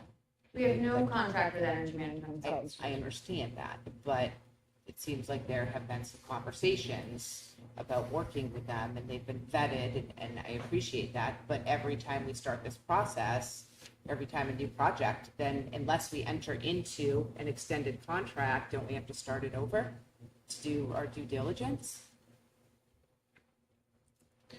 I think that this is a, I think you have to think about the opportunity, and I think this is a large project where I think we have tried to get really comfortable with the project, right? Like, I don't know that we've ever spent $500,000 on a CIP expenditure, which is why we've thought about this for so long, right? And so trying to think about, like, how do we build trust to think about that boiler room and that boiler room opportunity, the removal of the oil tanks, making sure that happens well and per EPA guidelines. Because I definitely hear what you're saying. I think and I also hear what you're saying, where it's like, I think all of these policies, and I do think we follow our policies, we bid out almost everything. And I think in this one use case, it's just that it is something where we take this particular job so seriously because it's not a small chunk of money. And this group has done an unbelievable amount of work to look at the best and most efficient way to do it. So, but all that said, I definitely also hear everyone saying, like, the policy is there for a reason, right? And that's what we want to think about. So, And if the vote, collective majority vote is no, then we will respect the policy and call other agencies for construction management and get competitive I don't bids. think so. No. The one thing I keep coming back to is that the 45,000 is still in the 10% range of the whole project. Like, it's in what would be contingency in any other project. So we're not looking at the large chunk of the project. We're not dismissing that. We're now laser slicing $45,000. And I'm trying to balance the idea of, this is going to sound dismissive, it's not meant to be. I think the idea of getting quotes and getting that broken out in 2 to 3 weeks is optimistic. Mm-hmm. And I think that could end up, like, my understanding was that we wanted to start digging and get those tanks out the day school ended. And I think if we, although I don't like the idea of getting rid of 3 quotes, I don't like the idea of moving away from that at all, I still keep coming back to the fact that if we punt here and delay, then we're not digging in June, we're digging in August, and there's a chance it's not done before school starts. Yeah. Yeah, I do agree with that. I hear you, Jonathan, and like I said, in this case, I'm willing to say, like, I do see why it makes sense, but again, I just want to be mindful moving forward that it feels, it could be construed that we are not following our own policies. Yeah. Just. Yeah. Right. Yeah. Yeah. No, well said. And we're not. Well, we're making an exception. We're Right. we're We're not having a following our considered policy. yeah, we're having a considered discussion Right. to do something different than the policy. Right. Michelle's We're about it. choosing not to follow our policy. Yeah. Okay. Any other discussions? All right. All those in favor? Aye. Aye. Aye. Okay. Any opposed? Any abstain? I'm just abstaining because I was not here for this full conversation, and so I do Yeah, not feel like that's I all can right. make a You're okay. well-rounded Okay. understanding. I'm Yep. actually know totally what we're talking about. Okay. Yep. Thank you. All right. Thanks, guys. Thank you. All right. Director updates. We want to start with Mandy. Hello. Happy Tuesday. So if you guys had a chance to look it over, a little lengthier than normal. It was. There was a lot to report on, so I wanted to make sure that I provided the information. And I edited it a lot, so there could have been even more pages. But I really wanted to make sure that I was able to provide you with the feedback we received from our PAS monitoring, which is the program of general approved. I've added acronyms, and I put this for all, but basically it's really our monitoring from the state is what it all comes down to. It's just looking at our general assurances and breaking all that down. But before I jump into that too much, I did give an update on numbers so far for this year. So the first paragraph talks about 198 students. That is all the students who are in any part of the special ed process. So they could be a referral right now. So those are the numbers we're working in right now. The numbers in the chart from that compare April to September, those are the ones with IEPs in place. So the numbers aren't, that isn't the 198, it's not going to reflect that. But you'll see just the comparison from September to now, that the biggest jump is pre-K. But that is just the way the preschool rules roll. And those kiddos turned 3 after I met with you in September, so that's where those biggest number gets, came into play. But, you know, I did give a brief little summary of that process of referral because it is a little bit different than typical. We work really closely with OA supports and services through Community Bridges and other agencies to make sure that those kiddos, when they're already working with Community Bridges at 2.5, they're letting us know right away, and we start meeting on this kiddo when they're 2.5 so that when they turn 3, we're ready to have something in place because we're responsible on that day. So that process is a little bit different than our typical referrals, though if a parent had a kiddo that was 2.5, they could refer to. But there is a little bit, there's slight differences in the age 3 referral pieces. So really the meat of the report is the PACS report and then our LEA determinations, which came in April 2nd or April 1st, somewhere in there. So as far as the PACS reporting goes, I really was pleased overall. Anything that we found as non-compliant are things I already knew were going to be found as non-compliant going in, and had already started doing corrective action for. So really, it's broken down into 8 components. That first component is looking into our programming really, and really what they look at in these is what is our, I had to draft a program narrative just to talk about what we do in each building and in the district. I had to give them an organizational chart on what that looks like. Providing our procedural safeguards that I have to update every year, all of our special education forms they reviewed. All of those are great. Completely fine. So I just wanted to highlight that because it wasn't like it seems like it's just the, it's just the program stuff. It seems simple, but there were so many components in there that could have been found non-compliant and we're clean. So there's things to celebrate for sure. Component 2 is the really looking at the performance indicators, whether that's the data dashboard or things like that the DOE will look at. So they'll look at things like the due diligence review. What that is really an area where they'll look at complaints that come in and they'll do their due diligence to make sure that are they accurate complaints? Are they appropriate complaints? And if they are, they reach out to us. We've received 0, so that's why we're good there. But I just wanted to make sure I explained what that was because it's not something when they'll send me something that says DER, I'm like, what is that one again? Because we don't hear about it because we don't receive complaints, which is great news. So all of those pieces looked great. And then, missed my own little section. For then looking at our, I'll go into it more in the indicators report for our New Hampshire SAS pieces. So we will have to look at those pieces, especially the gap proficiency for grades 8 and 11 in math, and look at that, and I'll have to submit to them and what we're going to be doing to work on those pieces. In the equitable services component, that is really, the equitable services is for any student who's parentally placed at a private school within our school, in our town's boundaries. So for us, that's the Beach Hill School. If a student is at Beach Hill, I have to meet with Beach Hill School before we write the grants to go through and have a consultation with them about what it is and how we can support and what we do and what is child find, what is the referral process, and do all that. We have done that every single year with a signed document. The part that we were flagged on or found non-compliant in is we had done meaningful consultations throughout the whole year. I didn't have a document to show it. But to be fair, and I talked to my regional director because I was worried that I missed a memo somewhere, a lot of us didn't document it. We just did it. We just talked to people. So knowing the documentation was required, and we started putting that into place already. So I've been able to submit to them for this current school year any of the meaningful consultation forms that I've submitted to them. The other piece on this component that they want us to take a closer look at and review and resubmit is our equitable services procedures. What I'm waiting to hear from them is what didn't meet compliance. I don't know that.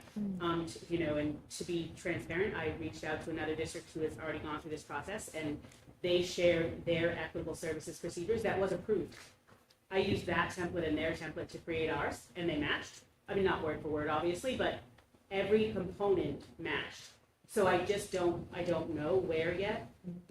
I need to revise and because the only feedback in the report was revise and resubmit. So I'm just working with them to figure that out, and once I have that, they'll have the updated procedures on those. Just trying to make sure I don't miss anything significant in there. The IEP review is where the scary, like if they're looking at the report, like, oh my gosh, we are non-compliant in 27 different instances. It is 25 of the 27 is all for service loss. People have kept service loss. All our staff have. The only way they monitor them is if they were uploaded into our Nexus system. So if we have a kiddo that had a related service of OT and our OT was on maternity leave and we can't find or access her files, we can't upload those. We knew this was going to be an issue moving in, so we had already been working all year long on making sure that we had them ready to go and uploaded for when they gave us that information. We still then, once the report came in, still had to do a training. So on March 10th, I sat with every IA, every special educator, related service providers, counselors, because sometimes, very rare, but sometimes our guidance counselors will provide a related service of counseling. And we just talked about what the requirements are to those, and then what we need to do moving forward.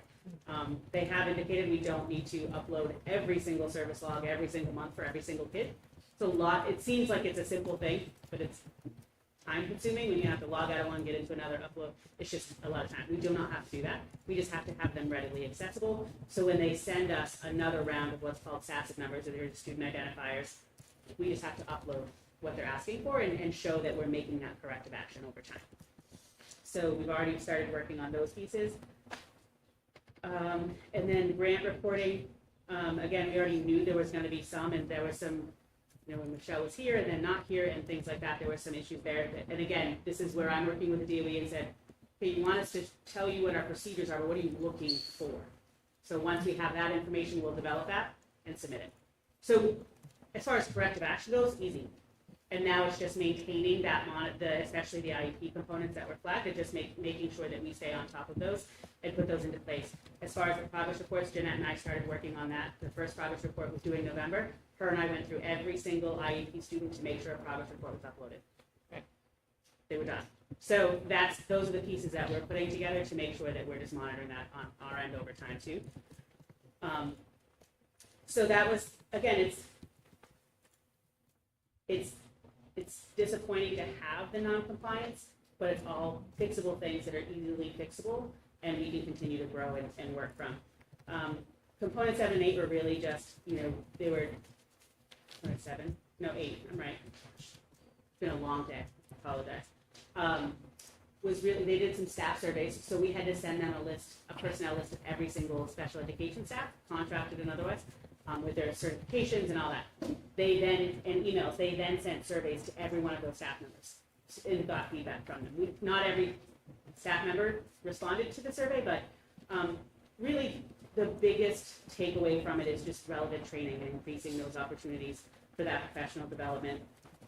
Just, again, and that consistency across buildings. That was another highlight I would take from that. And then we also had a parent listening center that was hosted by the Parent Information Center. They facilitate the whole meeting. Unless you have a student on an IEP, you are not invited to the meeting. Hard out. So the only, and as far as the feedback goes, what happened is that the Parent Information Center did the listening session. It was recorded and then transcribed. We just received parts of the transcription. So sometimes it was just like, well, was that it was one person? Was it? I don't really know, but really the good feedback was of just more consistencies in what parents are feeling like the communication at the table feels like and what their experiences are. None of them were negative, but there were these just slight changes that you could tell, like one parent even mentioned, when it was one building, you had this, but at this building, I really like this. So there's just that comparison. It was really great feedback, but nothing, there really wasn't massive takeaways, but when I look at it and read it, I could see how we can build our consistency across the board. So that was great. Any questions on the tags before I jump into the rest of the fun? No? Yeah, just going back to the 27 non-compliances. Yep. Do you attribute, did we know that we had to be doing this? So service logs have been kept all along as part of the regulation. Right. What we were found non-compliant is there were some service logs. For an example, if we had a student whose IEP started in January, so the service log had to show from that when that started through, but then that case manager is retired, and we can't access those service logs, I can't upload them. So even though a case manager might be logging when they're meeting with people and what they look like, and in some cases, we might have been logging the service log, but then what they were looking for in this monitoring review, it might not have included the length of the session. So it might have just said, I met with Johnny on Tuesday, April 14th, and we worked on CDC groups. But it didn't give them the rest of the information. So in that case, that's an area of non-compliance because it didn't have the specific information from a service log that they were looking for. I guess what I'm not so much looking to micromanage that, but I'm curious of we've been sort of running behind on IAs, and I'm just wondering how the manpower affects, the lack of manpower affects the IA the service reporting. logs are actually the easier ones. Okay. Only, I say that with a caveat because they upload their services into our MSD Medicaid log for most of our students. All we have to do is download those and upload that for those services. So some of the pieces that were found non-compliant where the service logs weren't uploaded because we couldn't access them, that was one piece. Okay. The other is if the service log didn't have the specific information that the DOE was looking for. Now in our regulations, it just says you need to keep a log. It didn't, like if you look at our rule book, it doesn't tell us what needs to be in the log. The DOE has told us what needs to be in the log, so now we've corrected it. Okay. So that's where we've updated. I've created spreadsheets for everybody so that here's an easy way. You can track all these, make sure they have these pieces of information, and then we're set to go. All right. Thank you. Wait, and how many parents did we hear from the listening session? It wasn't in the report, but when we did have two of the reviewers come to the preschool, and I did ask the question, there were 5. Okay. Thank you. It was virtual. Yeah. And we really, what I asked them after, I said, I know we're only doing this every 6 years, but it'll help me moving forward in trying to engage in different surveys or things like that. We had every single case manager, I wrote a letter, every single case manager reached out to parents and shared that letter. It was on the Facebook page. It went home on the principal's I saw it, update. yeah. And then we did another round a week before the listening session. Okay, thank you. So, and we didn't, from what I can tell from the report, there wasn't additional feedback on parent surveys because any email address they got for families also received an email. Okay. Or email from them, Yeah. or for a survey from them, and there wasn't anything separate listed in a parent survey. Yeah, okay. Thank you. Yeah. All right, so LEA determinations, those are the ones I go over every year. This year, I'm happy to say that for 2 years in a row, we were under what was called needs assistance, like almost every other district in the state. This year, we're at meets requirements overall. So there's improvement there for sure, which is something to celebrate, absolutely. But I always look at it and said, okay, then let me look and break it down. What are some areas we can really look at? I'll go back, we talk about it, I feel like every year, when we're talking about the pieces that probably could use the most attention as far as how do I use that data to figure out what we're gonna do next, is really looking at those assessment pieces. So those assessment results are really that area. It is still hard though, because like so on the indicators, if we receive a 2, a high score isn't good. We want a 0. So you get a 0, a 1, or a 2. A 0 is if you surpass the state and the DOE target. A 1 is if you only pass one of those targets, surpass one of those targets. A 2 is if you didn't meet either one. So for like participation, in grade 4 for reading, got a 2. Parents have every right to exempt their students. It counts. So we didn't meet it. But I also, it is their right. So there's work we can do in kind of just talking about how we use the data, the importance of the data, but it is their right to make that choice.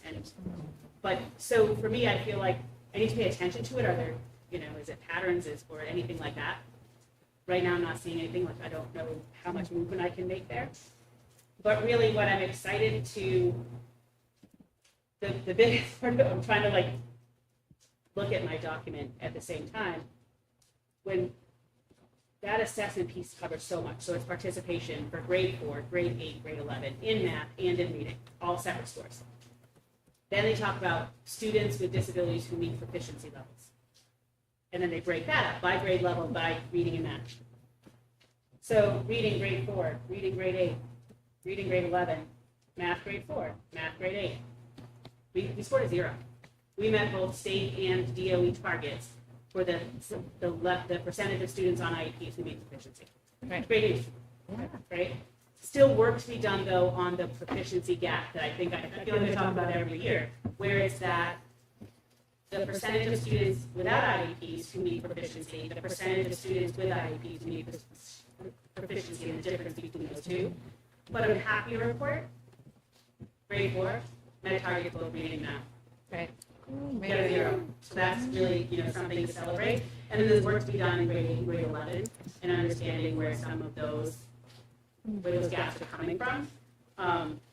So there's some breakdowns. I will say that our regional directors group, we review those as a whole, so we can look at the whole region. Like our facilitator takes everybody's results up, and then we can look at them. Are there trends across our region? Now we can bring that to the state level. Are there trends across the state that we're seeing for each area? So we'll look at that further and see if there's more from that angle. But I think some of the MTSS work and things like that we're doing now will help with some of those components and really bringing those intervention pieces and moving them along the continuum up will also help. But I think, there's still things to celebrate within it, and I'm just grateful for the dedication of our interventionists, our special educators, and everybody else who's just working so hard to make sure that our kids are making progress. So Thank you, Mandy. really good work. Questions for Mandy? I just have a couple, just sort of an understanding the data, going back to the beginning of your report. When I look at the breakdown, you have the chart September 25 to April 26. The numbers are all pretty static or go up. Mm-hmm. Yeah. Is that part of, do we ever have people that require the IEP that eventually get enough services that they don't need the IEP, that the numbers go down? Yeah. Does that Right, happen? but here's the thing though, sometimes you have those numbers go down and then somebody else comes in. So Right. that number goes, so do we have kiddos that are then exited from Right. special education? Yes. Okay, and I guess I was wondering about that because all the numbers are about the same. So I was taking from that there isn't movement going. Yeah, I mean, is it huge leaps bounds movement? No. Yeah. But is there movement? Yes. Some of those things I'm assuming are organic things that are not going to change. Yep. So it's trying to meet the needs. Right, and like, you know, I don't say it at every meeting, it depends on the student, obviously, but if you have a student who has a specific learning disability or dyslexia, they will always have dyslexia. Right. What do they need, right? So if their needs then shift from specialized instruction to accommodations, they no longer need an IEP. But if they continue to need the specialized instruction, then we have to maintain the IEP. So that's some of those. So they're not big shifts and big swings, but there's movement for sure. So it's different than like getting to a kid early in tier 1 and trying to keep them from going to tier 2, tier 3. Yeah. Thank you. And then the only other thing I think I probably ask you this every time or every other time. Sorry, every time or every other time that we talk. You know, we have almost a quarter of the kids receiving services of some kind, 22%. Mm-hmm. How does that compare with other districts? Do you have any sense? Is that on a par? Specific districts. Well, we haven't had an updated state average in a minute. It's been a couple of years, but that's at like 19 point something. So we're right around there. Yeah. So it'll fluctuate for everybody, but in talking to my regional group, we're all in similar boats. It's just kind of an astonishing. Every time I see that number, it's kind of an astonishing number to me. 1 out of 5. But, Yeah. Yeah. But I think too, like if I was to speak to this 10 years ago, the conversation would be different, but we talked about special education and needs differently, right? So I think there's more awareness and an understanding that helps, but it helps the students, but it also increases total numbers, right? So there are some kiddos, sorry, students, I have to stop saying kiddos, my own thing, that in another district, because of resources, they set their own cutoffs, they set their own eligibility criteria in some, because there's no number in regulations that says you must meet this percentile and this standard score. There is none of that. So some districts can have a little bit of fluctuation. So for us, they may meet criteria here simply because that's what we've chosen, but in another district they won't. Yeah. So that could fluctuate a number. Or I think just talking about special education or the fact that executive functioning is now part of what we talk about for specialized instruction, because some kids they don't have emotional regulation skills. They need to be taught those. Where 10 years ago that might not have shown up in an IEP anymore. Yeah. So I'm sorry, so it was my last, but I'm just going to make a comment. You know, as I read this morning about the House, I think it's the Education Department pushing through this school choice onto the Finance Committee, trying to fast track that. It strikes me that this is really an issue if you have different districts using different metrics to decide need, and then you're going to start moving students from one district to another. That, you know, to go back to one of the soapbox speakers, it's almost like different languages. How do you communicate effectively to meet the needs of the students? This isn't so much a question for you. This is just more a comment on a real difficulty with this fast track legislation that is moving speedily through the House. So that's just a comment. All right, Paul. Any other questions for Mandy? I really appreciate it. I appreciate the level of detail. It is, as we have talked about every single meeting, special ed is really complicated, and the level of regulatory oversight that exists is significant, and there's a lot of complexity. So thank you for taking the time to help non-special educators, I think, understand it, and also for moving us through to meet requirements. Appreciate it. Thanks, Mandy. Thanks. Thank you. Thank you. Thanks, Manny. Dan Meserve, are you ready?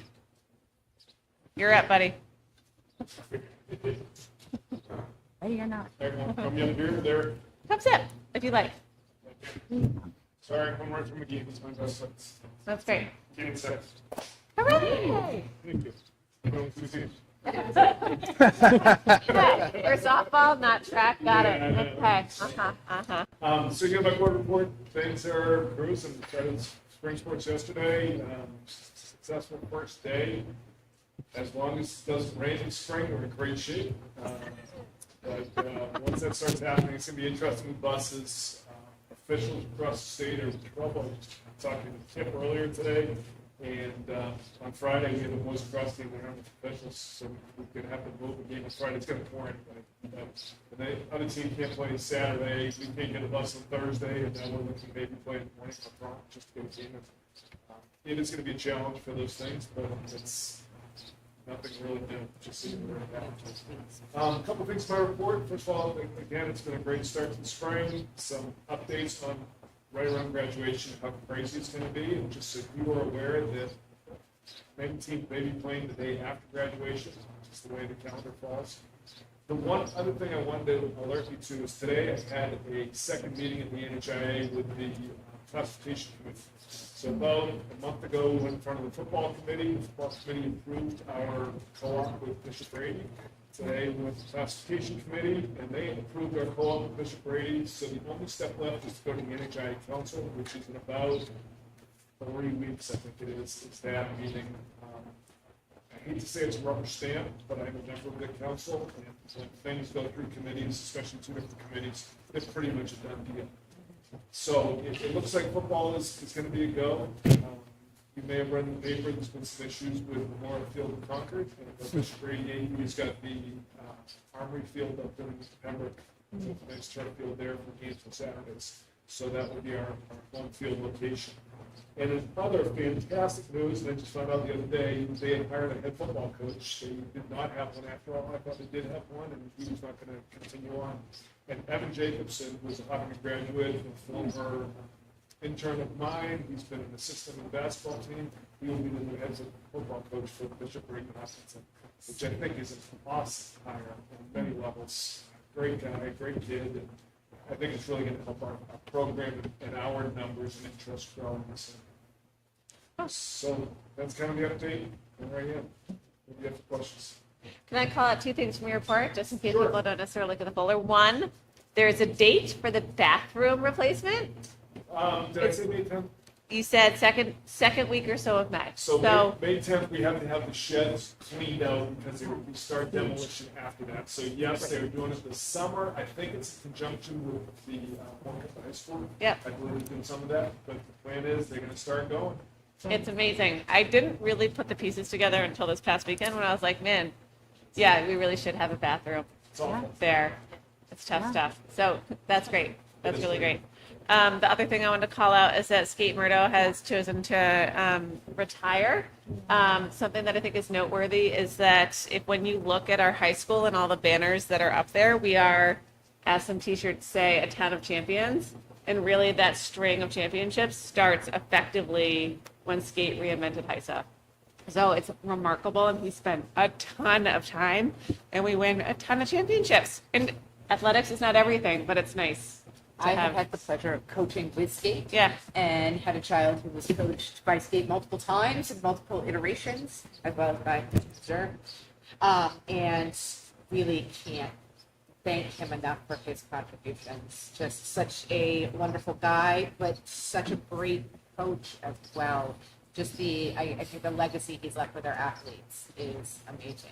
Yeah. So there's so many kids who are like, yeah, Skate was my coach, right? I mean, like how many Everybody. ever? Do you ever have I played basketball. Like 4 years. Lucy's like, Yeah, yeah, exactly. I love Skate. In addition, over the years, he's won the Indiana Award, which we've given the athletic department, so kind of an unsung hero. He's been that. It was about 2 or 3 years ago that he won a statewide award. It was down in Manchester. Yes, It was a I big remember deal. that. Yeah. It was for somebody who just grassroots community, huge backbone of the sports program, and he's been so instrumental with everything, I should say. So he will be missed, but it comes time for all of us. Yep. Also, the last thing I would say is that not having to make a single cut this spring, I know it takes a lot. We have a very high participation level with our athletes, and being able to figure out how to fit them all in there takes effort from both you and the schools and the coaches. And so thank you, because I know it means a lot. It's really nice when you don't have cut days. Yeah. The Eagles happens. Yeah. Even when you have to coach middle school softball.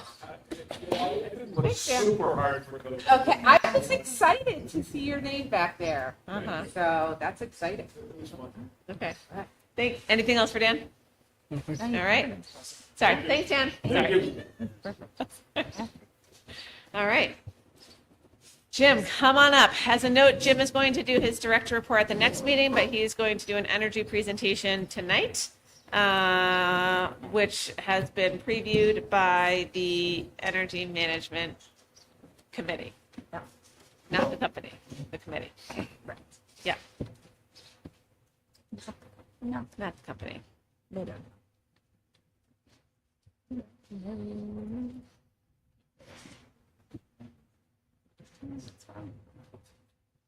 Thank you all for letting me do a presentation twice tonight. I will say though, I just want to give props to the student. I forgot her name that from Maple Street that gave that awesome soapbox about custodians. Like that's huge. So that could be the biggest update I can give for my career here. Then so be it. It was It was amazing. So thank you. Yeah. Oh yeah, I forgot. 7. All right. I also realized during my time putting this energy update together that I'm not the best at presenting numbers. I can talk projects, but I'm not that great. So if I get off track or go crazy, throw something at me, Laura, hit me or something like that. But I'll try to breeze through this pretty quick. And I think the reason why, like, I do an energy update every year, but this one was a little bit different. And it's been on my mind for a long time because the performance contract comes up so much at public meeting, at these type of venues. And it's like, did we really get what we paid for, or it was a bust, or it was a waste of time?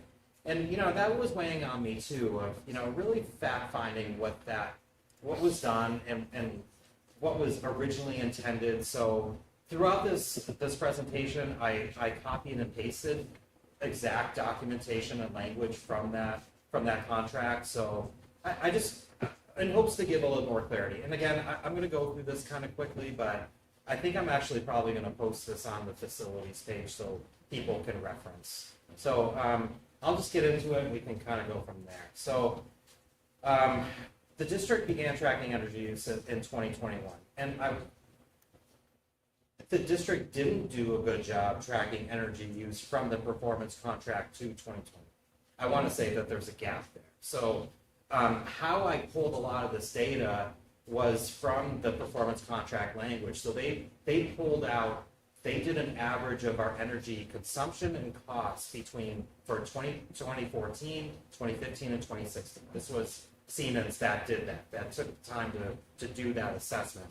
And they put an average, which I'll show you of that number. So that is going to be the highlight. That's going to be our baseline. That's going to be where all the other information kind of goes from. So again, I know there were some changes in my position here. Maybe bills weren't put in correctly.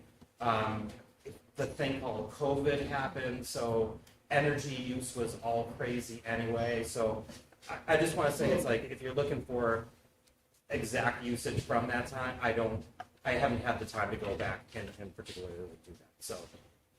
So how we collect data now is through the Energy Star Portfolio Manager program. Actually, Jody, right next to me, does a lot of that data entry for me. So we connect quite often, like, did you get this bill in?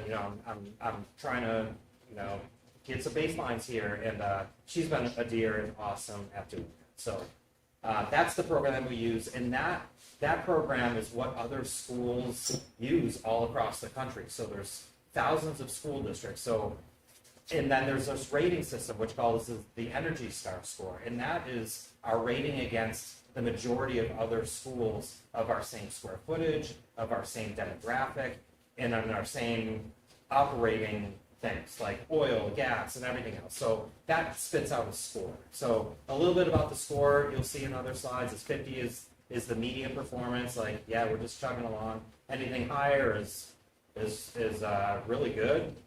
Low is poor. It's a poor performing score. So we'll go from there.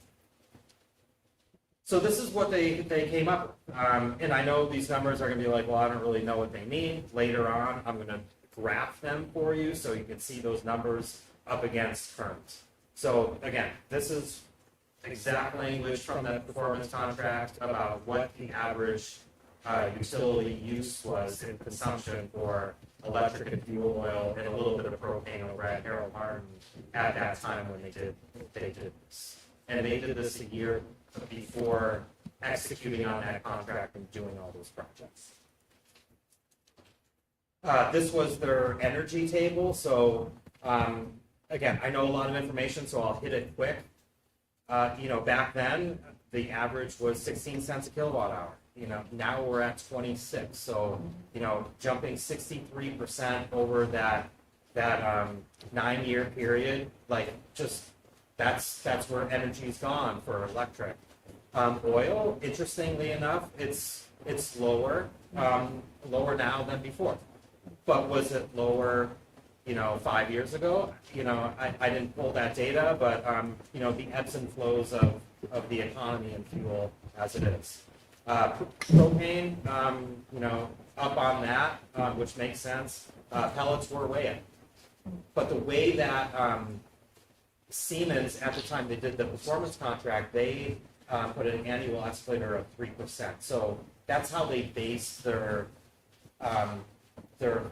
focus, on their graphs for what they felt the energy savings was, or what they predicted for us at that over the course of time. So I'll show that. So, but on the right hand side, that's the percentage increases over the past 9 years.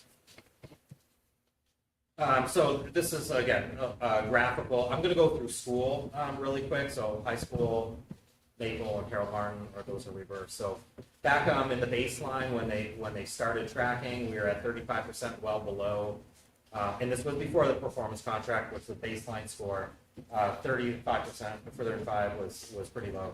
But since then, we've gained a much better score. So I would say anything above 75 is stellar, and we're on the right track. Again, I don't know specifically how the calculations are used, but I'm trusting in our government and Energy Star people that they're giving right information.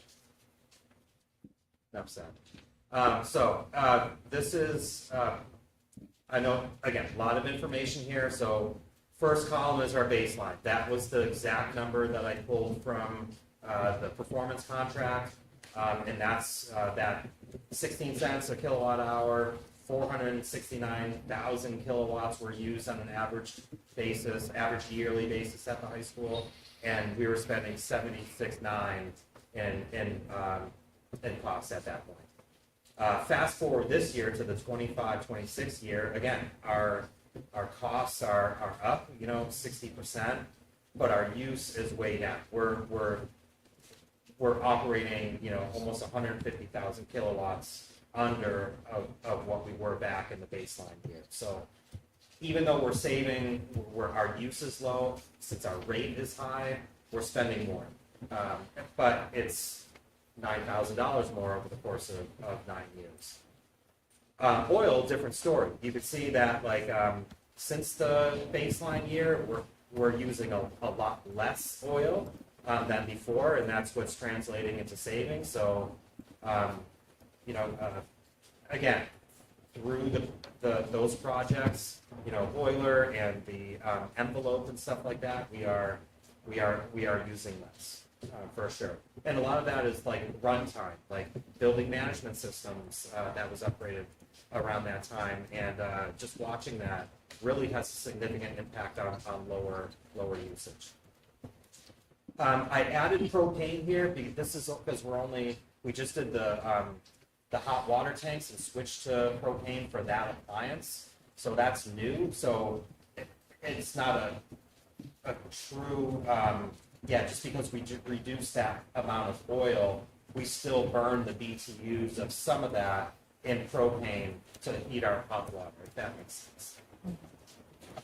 So again, I know we can really geek out on that stuff, but for sake of time, I'm sure you guys are kind of getting the gist. So this is kind of the highlight page for school that I really want to do. If the performance contract didn't happen and we were using the same amount of electricity at a higher rate, we'd be up $50,000 a year over what we were at that time of if we didn't do anything at all, if those energy upgrades weren't done. So that's pretty significant, I would say. So again, oil being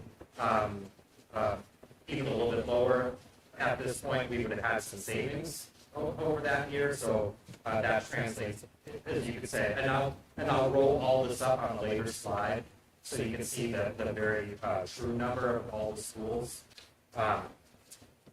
But this slide is pretty interesting, and again, I'm not going to spend a lot of time here, but these were the exact projects that were done on according to the performance contract. So all the black was what the district said, yes, we want to do. All the red blanked out stuff is all the stuff that was evaluated and up for consideration, but that wasn't done. The very ending number, so Siemens predicted $26,000 a year in energy savings for that. If I back up one slide, we're really beating that number at 42 right now. So did those projects, did they say that they were going to do? Did they accomplish that task in numbers? Yes, I would say. And we've seen that drop in kilowatt hours or runtime. As you can see, the big player, the biggest expense that the district wanted to really do was the interior lighting, going from regular lamps to LEDs.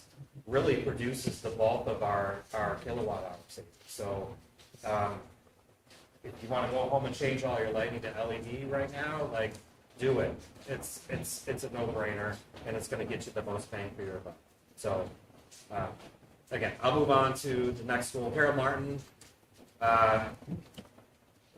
The baseline score obviously was not 99 because it was an energy hawk. I don't know how that data was put in, but that number is wrong. But I can't get any other data from Energy Star to change that. All I can say right now, we're at 94. The numbers don't lie in that. I don't know how they pulled out a 99 from, 2019. Harold Martin's a little bit differently because midway through the baseline year and now there was a 8,000 square foot addition put on. So I found it a little bit difficult to wrap my head around, like, how do I really quantify, like, what would be the true energy savings? So I had to break out that calculation on square foot, kilowatt hour per square foot. And I hope that makes sense. But overall, we had a reduction in kilowatt hours. I think Harold Martin did really good. Even after the addition was put on, we still continue to see a decline in our use there. But again, thankfully for the district in 21, when they built that addition at Harold Martin, they used the LED lighting. They did the insulation, and they did the things during that build, which really didn't show much of an increase. Anyway, even with that extra square footage, we're still running low. You may be thinking, hey, what the heck is happening at Harold Martin for oil? Why are we only getting 1,000 gallons a year?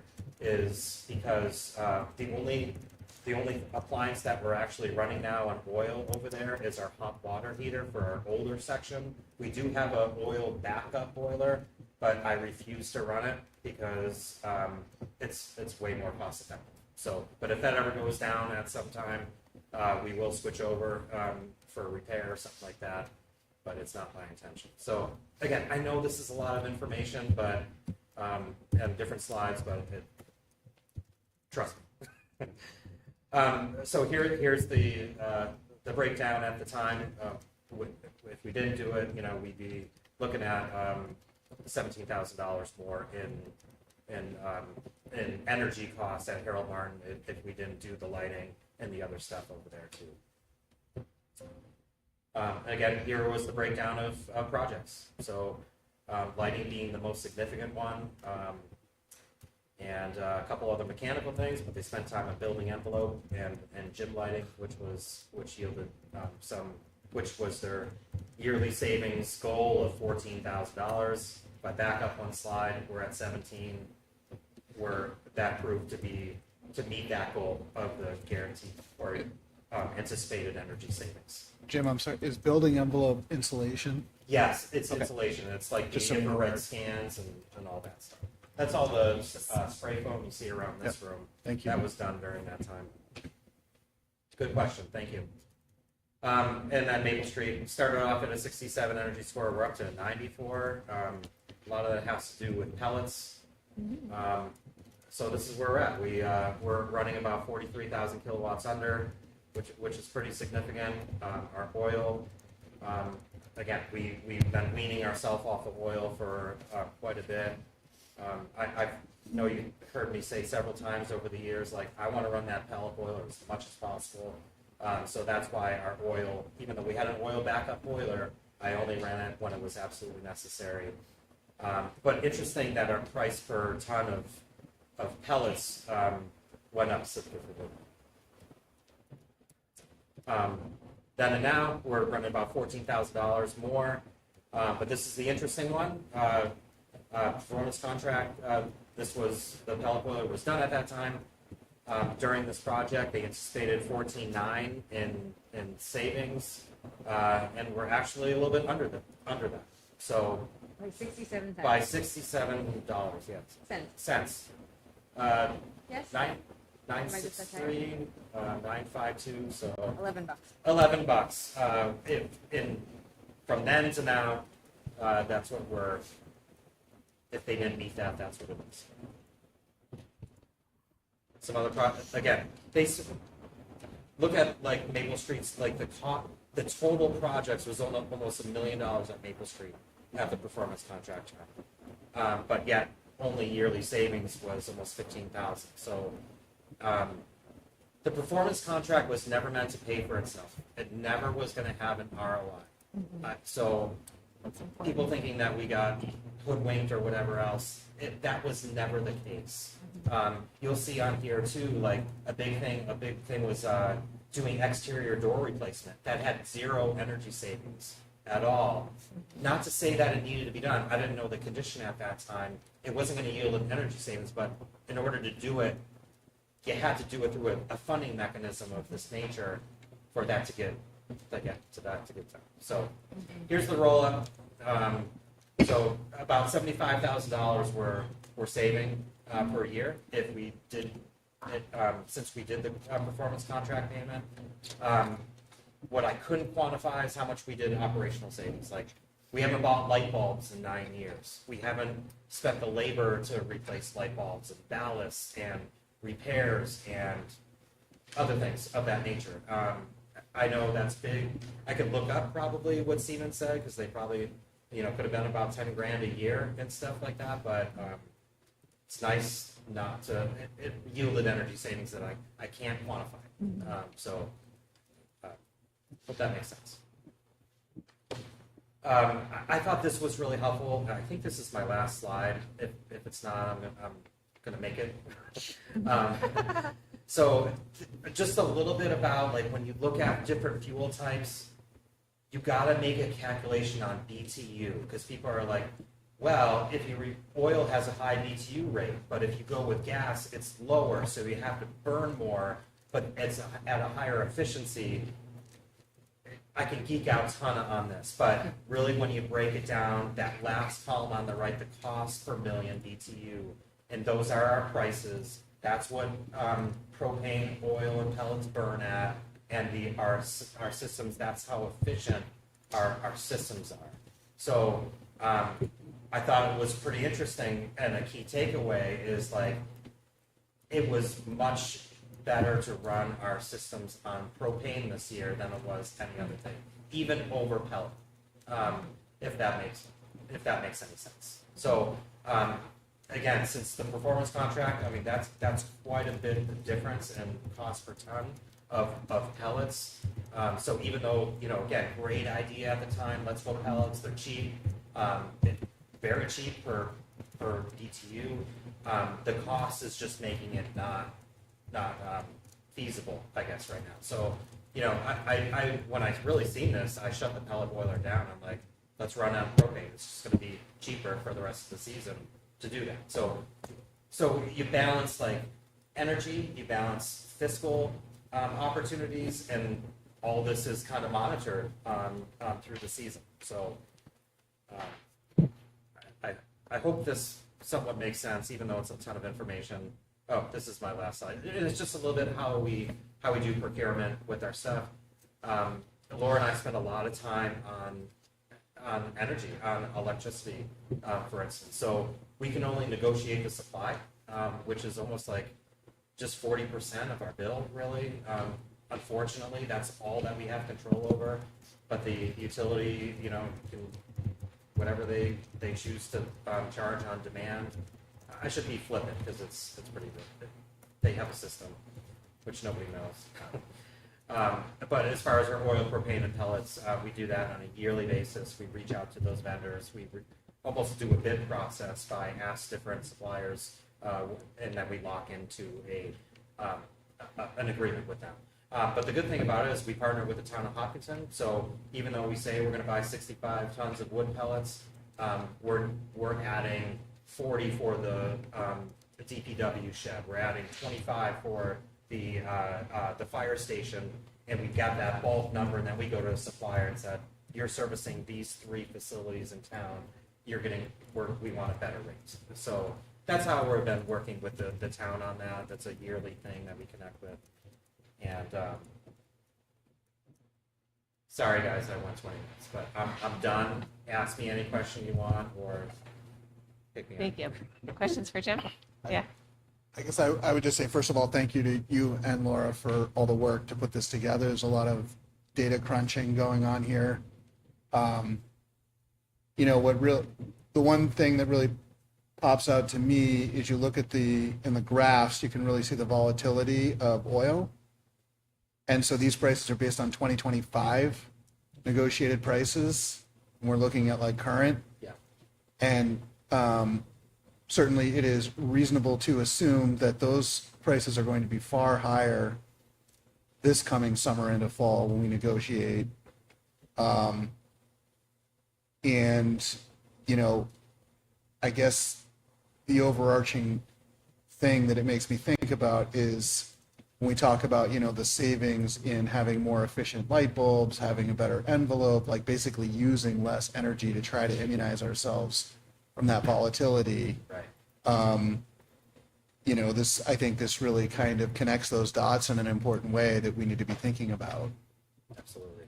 Thank you. But I really appreciate the work. It was a lot. I believe that. I don't want to I'll go with everything. I think in some of your units, you have kilowatts, and it maybe should be kilowatt hours, but you should just go through and check unless we're like a beast across all of our buildings and giving Eversource like a constant panic attack. We might want to update. It's really KWH. Yes. Yes. Totally. Yes. My bad. Okay. That's okay. I just want to clarify call. because otherwise we'll be like, wow, Yeah. Yeah, we should have a nuclear facility. Yeah. We should have it tomorrow. That would be great. Yeah. We're just, okay. Put it online when I do the changes. Okay. I think just the one other thing I wanted to highlight, which we talked about a lot in the Energy Management Committee, is 2 things. One, the total save, just highlighting that we're saving about $75,000 annually is huge.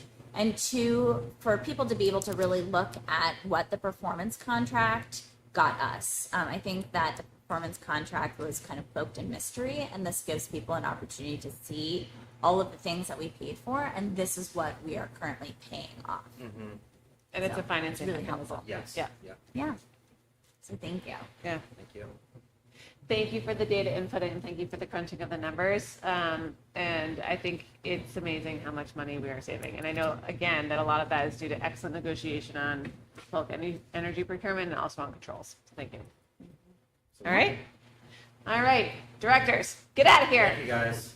Thanks for your patience. Please go home and have some dinner. Also, it's lightning, so which is pretty exciting. Ah, Dan's super excited about the rain on the fields. Speaking of kilowatts. Speaking of kilowatts, that's right. It's Frizzle would be jazz. You make a break for it. That's how I know about electricity. I read that book once a year. Okay, guys, it is 7:17. Let's do this. Are we ready? Thank you, directors. Thank you, Jim. All right, next up, we are on to the HES nominations, final read. This file is in your non-public folder. As a reminder, we can talk about process. If you have a specific question about anything that could pertain to reputation or any specific lines, we do need to go into non-public, which is absolutely A-okay. But does anyone feel like we have a need for non-public? Okay. Hess, just as a reminder, these are the linebackers of our school. They do a lot of work helping to think about special education, behavioral work, intervention. It could be for a classroom, it could be one-on-one. So we are very grateful for our Hess nominees. And our food service. And our food service, yes, thank you so much, support staff. Okay, do I have a motion to accept the Hess nominations as presented? So moved. Second. Any discussion? All right, party. I was going to apologize. I was in the spreadsheet. I don't know which one of you owns it, but I sorted and I apologize. I think I undid my changes. Okay. She's like, don't sort my spreadsheet. I won't do that again. It's very tight-lipped, it's all right. It's okay. Oh, it's amazing. Slash your tires, but don't have spreadsheets. There. All those in favor? Aye. Amazing. I'm a big fan of sorting. All right. Next up, we have our first read for our Teamsters nomination. These are our custodians, which we heard a lovely speech from tonight. Again, same rules. If you have a question about any of the individuals, we do need to go into non-public for reputation. Otherwise, we will have one more read of this next week. It'll be a fast turn. If you have any questions, please feel free to direct them to Amy and I. But do we have any questions right now that are non-public requirement? Terrific. All right. Thanks, team. Next up, we have the 2026-2027 general assurances, requirements, and definitions for participation in federal programs. This is an annual review that's coming to you, and this is what is required for us to apply for any of our title grant funds, anything through ESSA, IDEA. Although comes to you annually, it's a very important part of our process.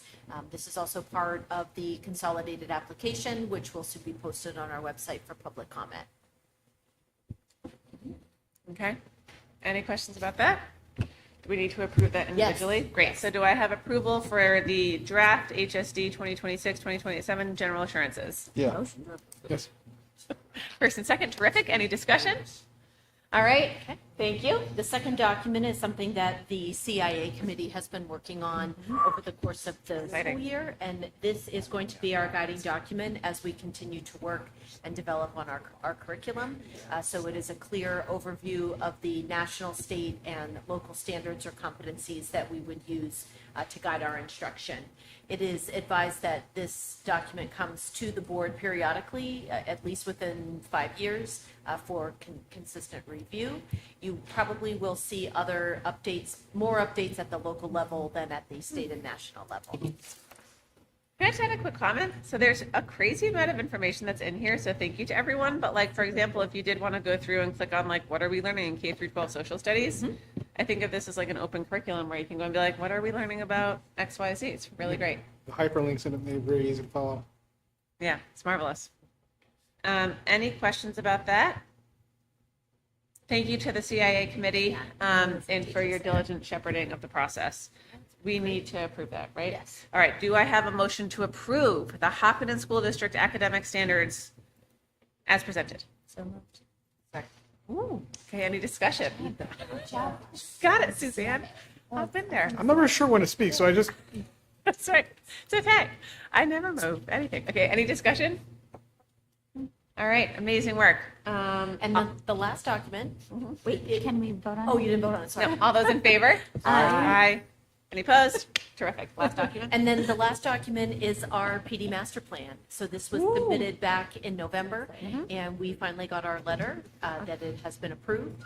And in your packet is both the document itself, which is a very comprehensive approach to how we will provide professional learning at all of for our teachers, administrators, paraprofessionals. If you have a license, this is how you will get recertified.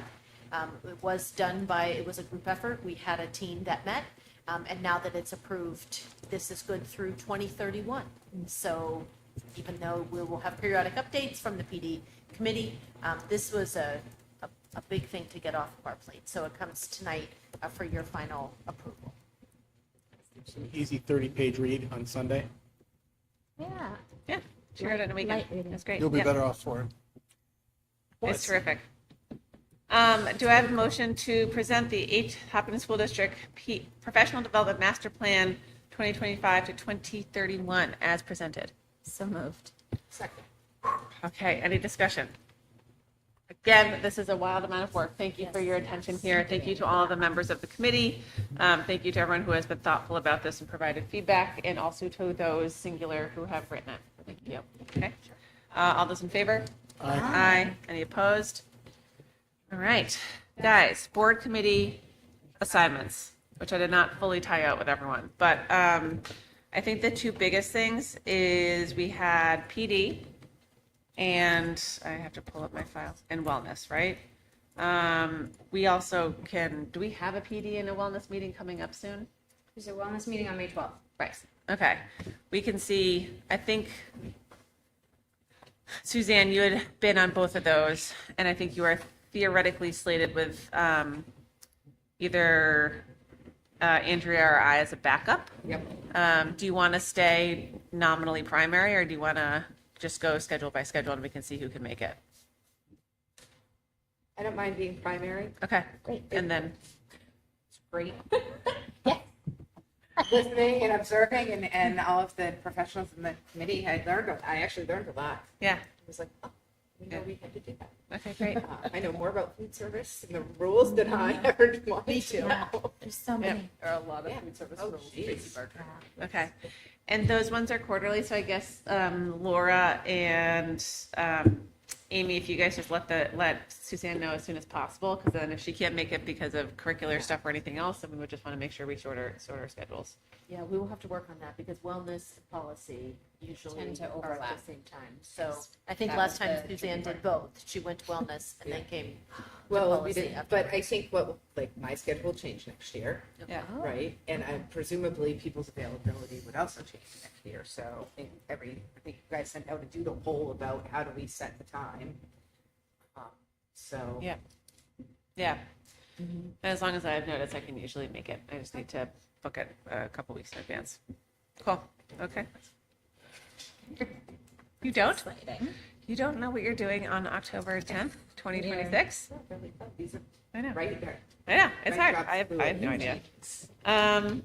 Cool. And then the only other one, which it would be Hess, which Jonathan and Suzanne. Yes, I think, as I consider budget committee again, I think it might be better to have somebody else jump on that. Okay. I would be thrilled to for, I think, negotiating consistency.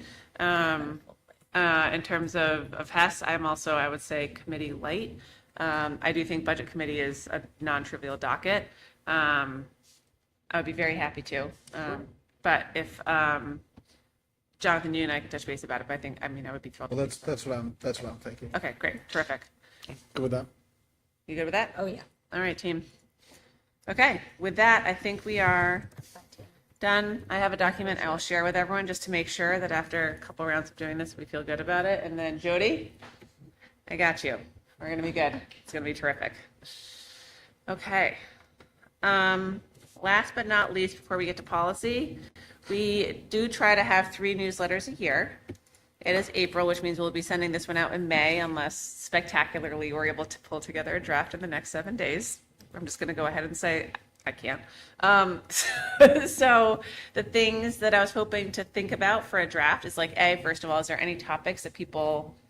We need a community member on wellness. Woohoo! I'm like, there was one. That was one of us. We had one. We would love Yeah. someone from the community to Okay. join wellness. Can I ping you about a quick little blurb? Sure. Or okay, great. So Yeah. I'm going to call it Suzanne's Wellness. I think that with Laura's permission, I can come up with a blurb. Or Perfect. If she sends me make sure it says this, I will make sure it says that. That's great. Amazing. I know we could have a couple new members of the team that we could, like specifically a new person with the announcement of Carrie Sindoni departing. So that could be stenciled in, which would be good. I was thinking that we could do a finance update or Hopkinton Middle High School entrance update of where we are with the project, how are we thinking about rendering selections, et cetera. Good.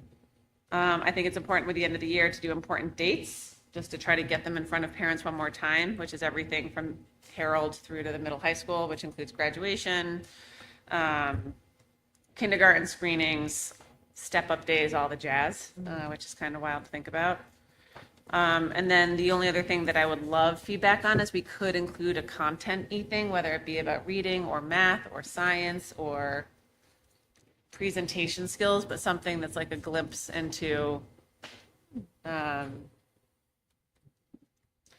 some actual academics, which we don't need to talk about necessarily, but if everyone wants to think about it, I think it would be nice to think about what would be a nice thing to highlight as people move towards end of year thinking.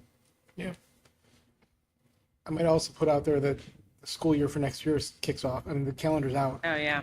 And it starts late. Like it's August 26th. Oh, it starts early. It's a whole week earlier than normal for Yeah. us. Yeah. Than historically. It's really early. They come forever. Before Memorial Day. Yeah. A whole week Before Labor Day, yeah. Labor Day. Or Labor Day, I mean. Yeah. Okay, cool. All right, so we'll talk about it next week, and then we'll go from there.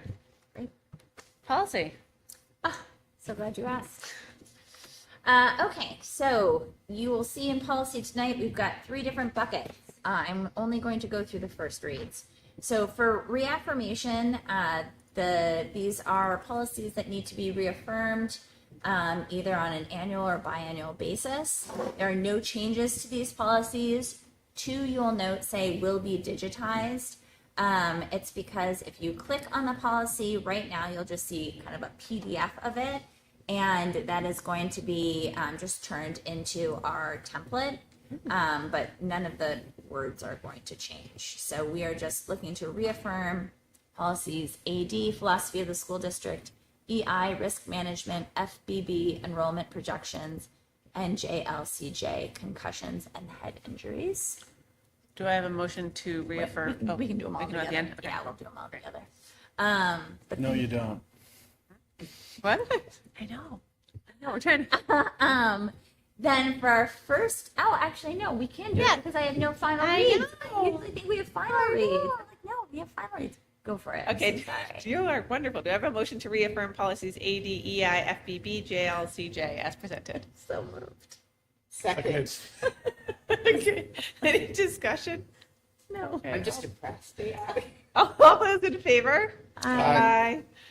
Okay, keep going, sorry. Thank you. No, I appreciate it. I've been traveling all day, so I appreciate it. Okay, so for our first reads, most of these are policies that we already had. So in order to help us see what changed, I highlighted what changed. So for policy JLDBB, suicide prevention and response, the thing that changed is we needed to add the number, the telephone number for the National Alliance for Eating Disorders. It is on the last paragraph. That is a change for that policy. For policy EBCA, crisis prevention and emergency response plans, we needed to add a parenthetical that emergencies related to hazardous chemical use should be addressed in the chemical hygiene plan created under policy EBCH, which is a policy that we created earlier this year. So we have added that to this policy. Yes, and we have a plan. Noise. In policy EH, public access to school district records, you will see that there were some chunks in here that were changed. So essentially the change with this is that the recommendation is for the board to adopt a procedural policy, EH-R, which I'm going to get to next, which is totally new, and basically have the procedural policy really lay out how folks request records from the school district, including, the provisions clearly indicating, who processes the requests for the district records, methods for logging and tracking, yada, yada, yada. That information had been within this policy. It's now been pulled out and pulled into EH-R, which I'm on to next, which is public access to school district records, procedures for public access to district records, right to know requests. So you can read through this whole thing. This is all new. And it basically lists out what we already do. So essentially, if board or staff get a right to know request, we funnel it into the SAU. Jody gets those requests. She starts processing them. We know the number of days that we have. We know the process. And this sort of just lays it all out there. For policy JIC, student conduct, it lists out the code of conduct policy, what it shall include. And then it also includes now a section of parental notification of simple assaults. And it has a call out section that online publications of the code of conduct shall be ADA compliant, and if someone needs it, building principals shall ensure that verbal recitation of the applicable code of conduct is available as needed. And then finally, in policy JLCJA, emergency plan for sports-related injuries and additional protocols for athletics participation, you'll see that numbers 6, 7, and 9 were added, which were specific to the placement and training relative to automated external defibrillators, AEDs. Woo! And that all school-sponsored sports activities for any grade 6 through 12 in which a student is participating be supervised by a person trained in CPR. Mm-hmm. So hopefully that made it a little bit easier for you to see when we've changed a policy, what has changed. I tried something new. Big fan. It made it more exciting. I can see it on your faces. So anyhow, those will move to a second read at the next board meeting. And then we have our second reads, JLCF wellness and JG assignment of students to classes and grade level. I encourage you guys to look through those second reads. They are going to be coming to a final read at our next meeting, especially wellness. Did we make any changes to that one at our last policy meeting? This is the only one I didn't highlight. It is 8 pages long, so there's a lot to look at. Yeah, we walked through a couple of things about the designee, the superintendent or the designee. Laura oversees some, Tracy oversees some. We made a decision about a link that was not quite the smart snacks. Right. It's in limbo a little bit. So, but you're right. It was just small tweaks. Great. Perfect. And that's it for policy. Thank you for listening to me. I'm just reading the wellness one for celebrations and rewards. I don't know what a smart snack nutrition standard is. Does that X out? And like, I don't send anything with my children. It's not unscalable, but I know other parents do. But what does that mean? Smart snack compliance is under review by the current legislation, but it means essentially that any snacks are 100 calories or less, primarily made with whole grains. That is the number one item. It's a whole grain food. Okay. And the snack itself in a single serving is 100 calories or less. Oof. Okay. So meaning like those fun size bags of Doritos don't qualify both from the the ingredients and the calorie count. Okay. All right. That's a change. Okay. Yep. Okay. All right. I'll think about it. Thank you. Okay. Yes. Great. Thank Anything you. else on policy? No. All right. Thank you. Anything else? That's a lot. Thank you, guys. All right, on to the consent agenda. All right. For our personnel report tonight, we mentioned it earlier, but Skate Murdo is resigning from his field liner position. That's what he's currently doing for us. And so that's what's on our list tonight, he is resigning effective April 24th. But the good news is that for the rest of this year, we have found that Rob Belty, who was a baseball coach for us, is going to take the field liner position for the spring, and then we will open it up for the 26-27 school year. Mm-hmm. This is remember, this is an hourly position that we have. It's not a scheduled fee. Mm-hmm.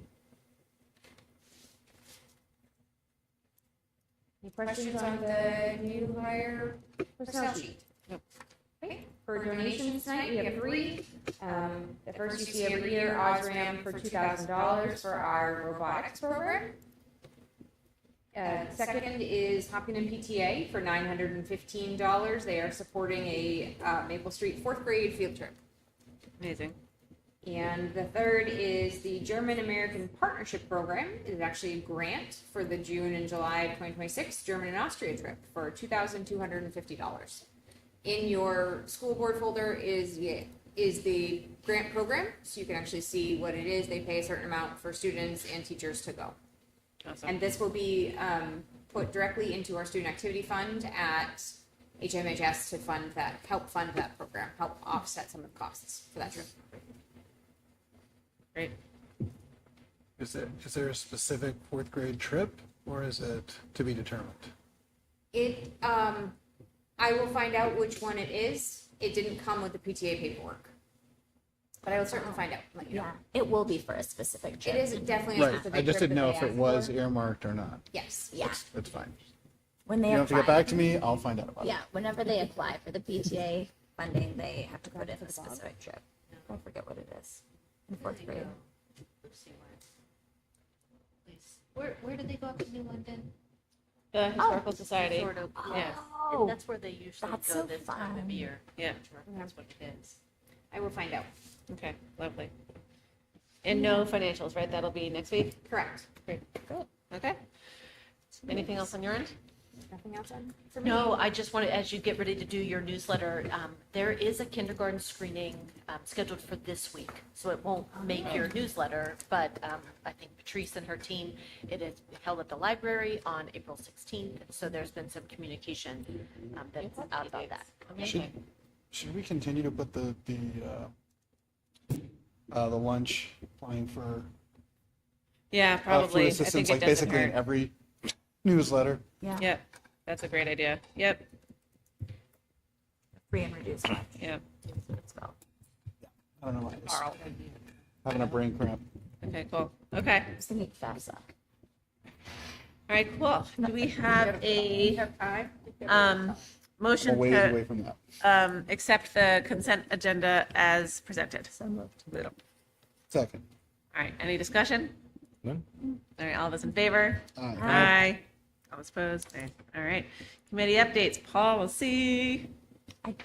Oh, yeah. I'm like, I just did. You did, but is there anything else that's shaken? I think you guys are good, We right? have nothing else. Right? Great, never ending. CIA, we did a bunch of CIA stuff. Anything Yeah. else happening there? No, we meet again on Thursday. We'll have our last review, and we'll choose a new diagnostic tool. Oh, So yeah. a lot of what Mandy is talking about, we're going to target math and reading, that gap that she's talking about. So That's it's great. really exciting. That is really exciting. We also had, when they were talking about, Lucy talking about the SATs, we were actually monitored from the state. They came with one of those sessions, and I think we did pretty well. So, Drawn the auditing yeah, straw. yeah. I also Layton think, did a really great job. She developed a handbook and turned it over. They asked if they could take it with them. do the French students do it every year? SATs? Yeah. It just happened that they got back the week before they were supposed to take it. Oh, not actual French students, the French exchange American middle high school Yes, students. sorry. Got it. I was like, why are Francophile French students taking No, SATs? they moved any of the French exchange participants that would have been on Tuesday. No, that's great. I literally thought that it was French students. I don't think I was like, I don't know why they would Not take that that I know for of. Accolade. And we're working on the visible curriculum too. Yeah. It's like moving right along. Amazing. Great. That is unveiled. Also, I think it's great the teachers put motivational notes. That was really, It's marvelous. It's amazing. CIP, we just did the world's biggest CIP project approval. Anything happening there? Yeah, I mean, we meet next, I was just looking. yeah, Is it next week? next week, I think. I feel like we We'll do. Me on Thursday, I think, Yeah, that's right. Wednesday or Thursday. Cool. For whatever reason, my calendars aren't syncing. Yeah, that's right. We meet on Thursday. Beyond that, nothing else. Okay, cool. Safety and security has not met. We have a couple more meetings for the middle high school security redesign project. They're sending us a bunch of stuff this week, which the committee is meeting about on Friday, and then we'll be discussing with the GC. Jenny? No, the architect and Scott next Friday, so we'll have a pretty good update there. A couple noteworthy things, if Laura's okay with it, are we're thinking through visibility and accessibility, making sure we're thinking about like where we need to put in electrical pieces to make sure for all the screens that we now have as part of Homeland Security monitoring, that's visible there. We have planned for what we call Bollard City, which was like a nice little chess game of cement groundings.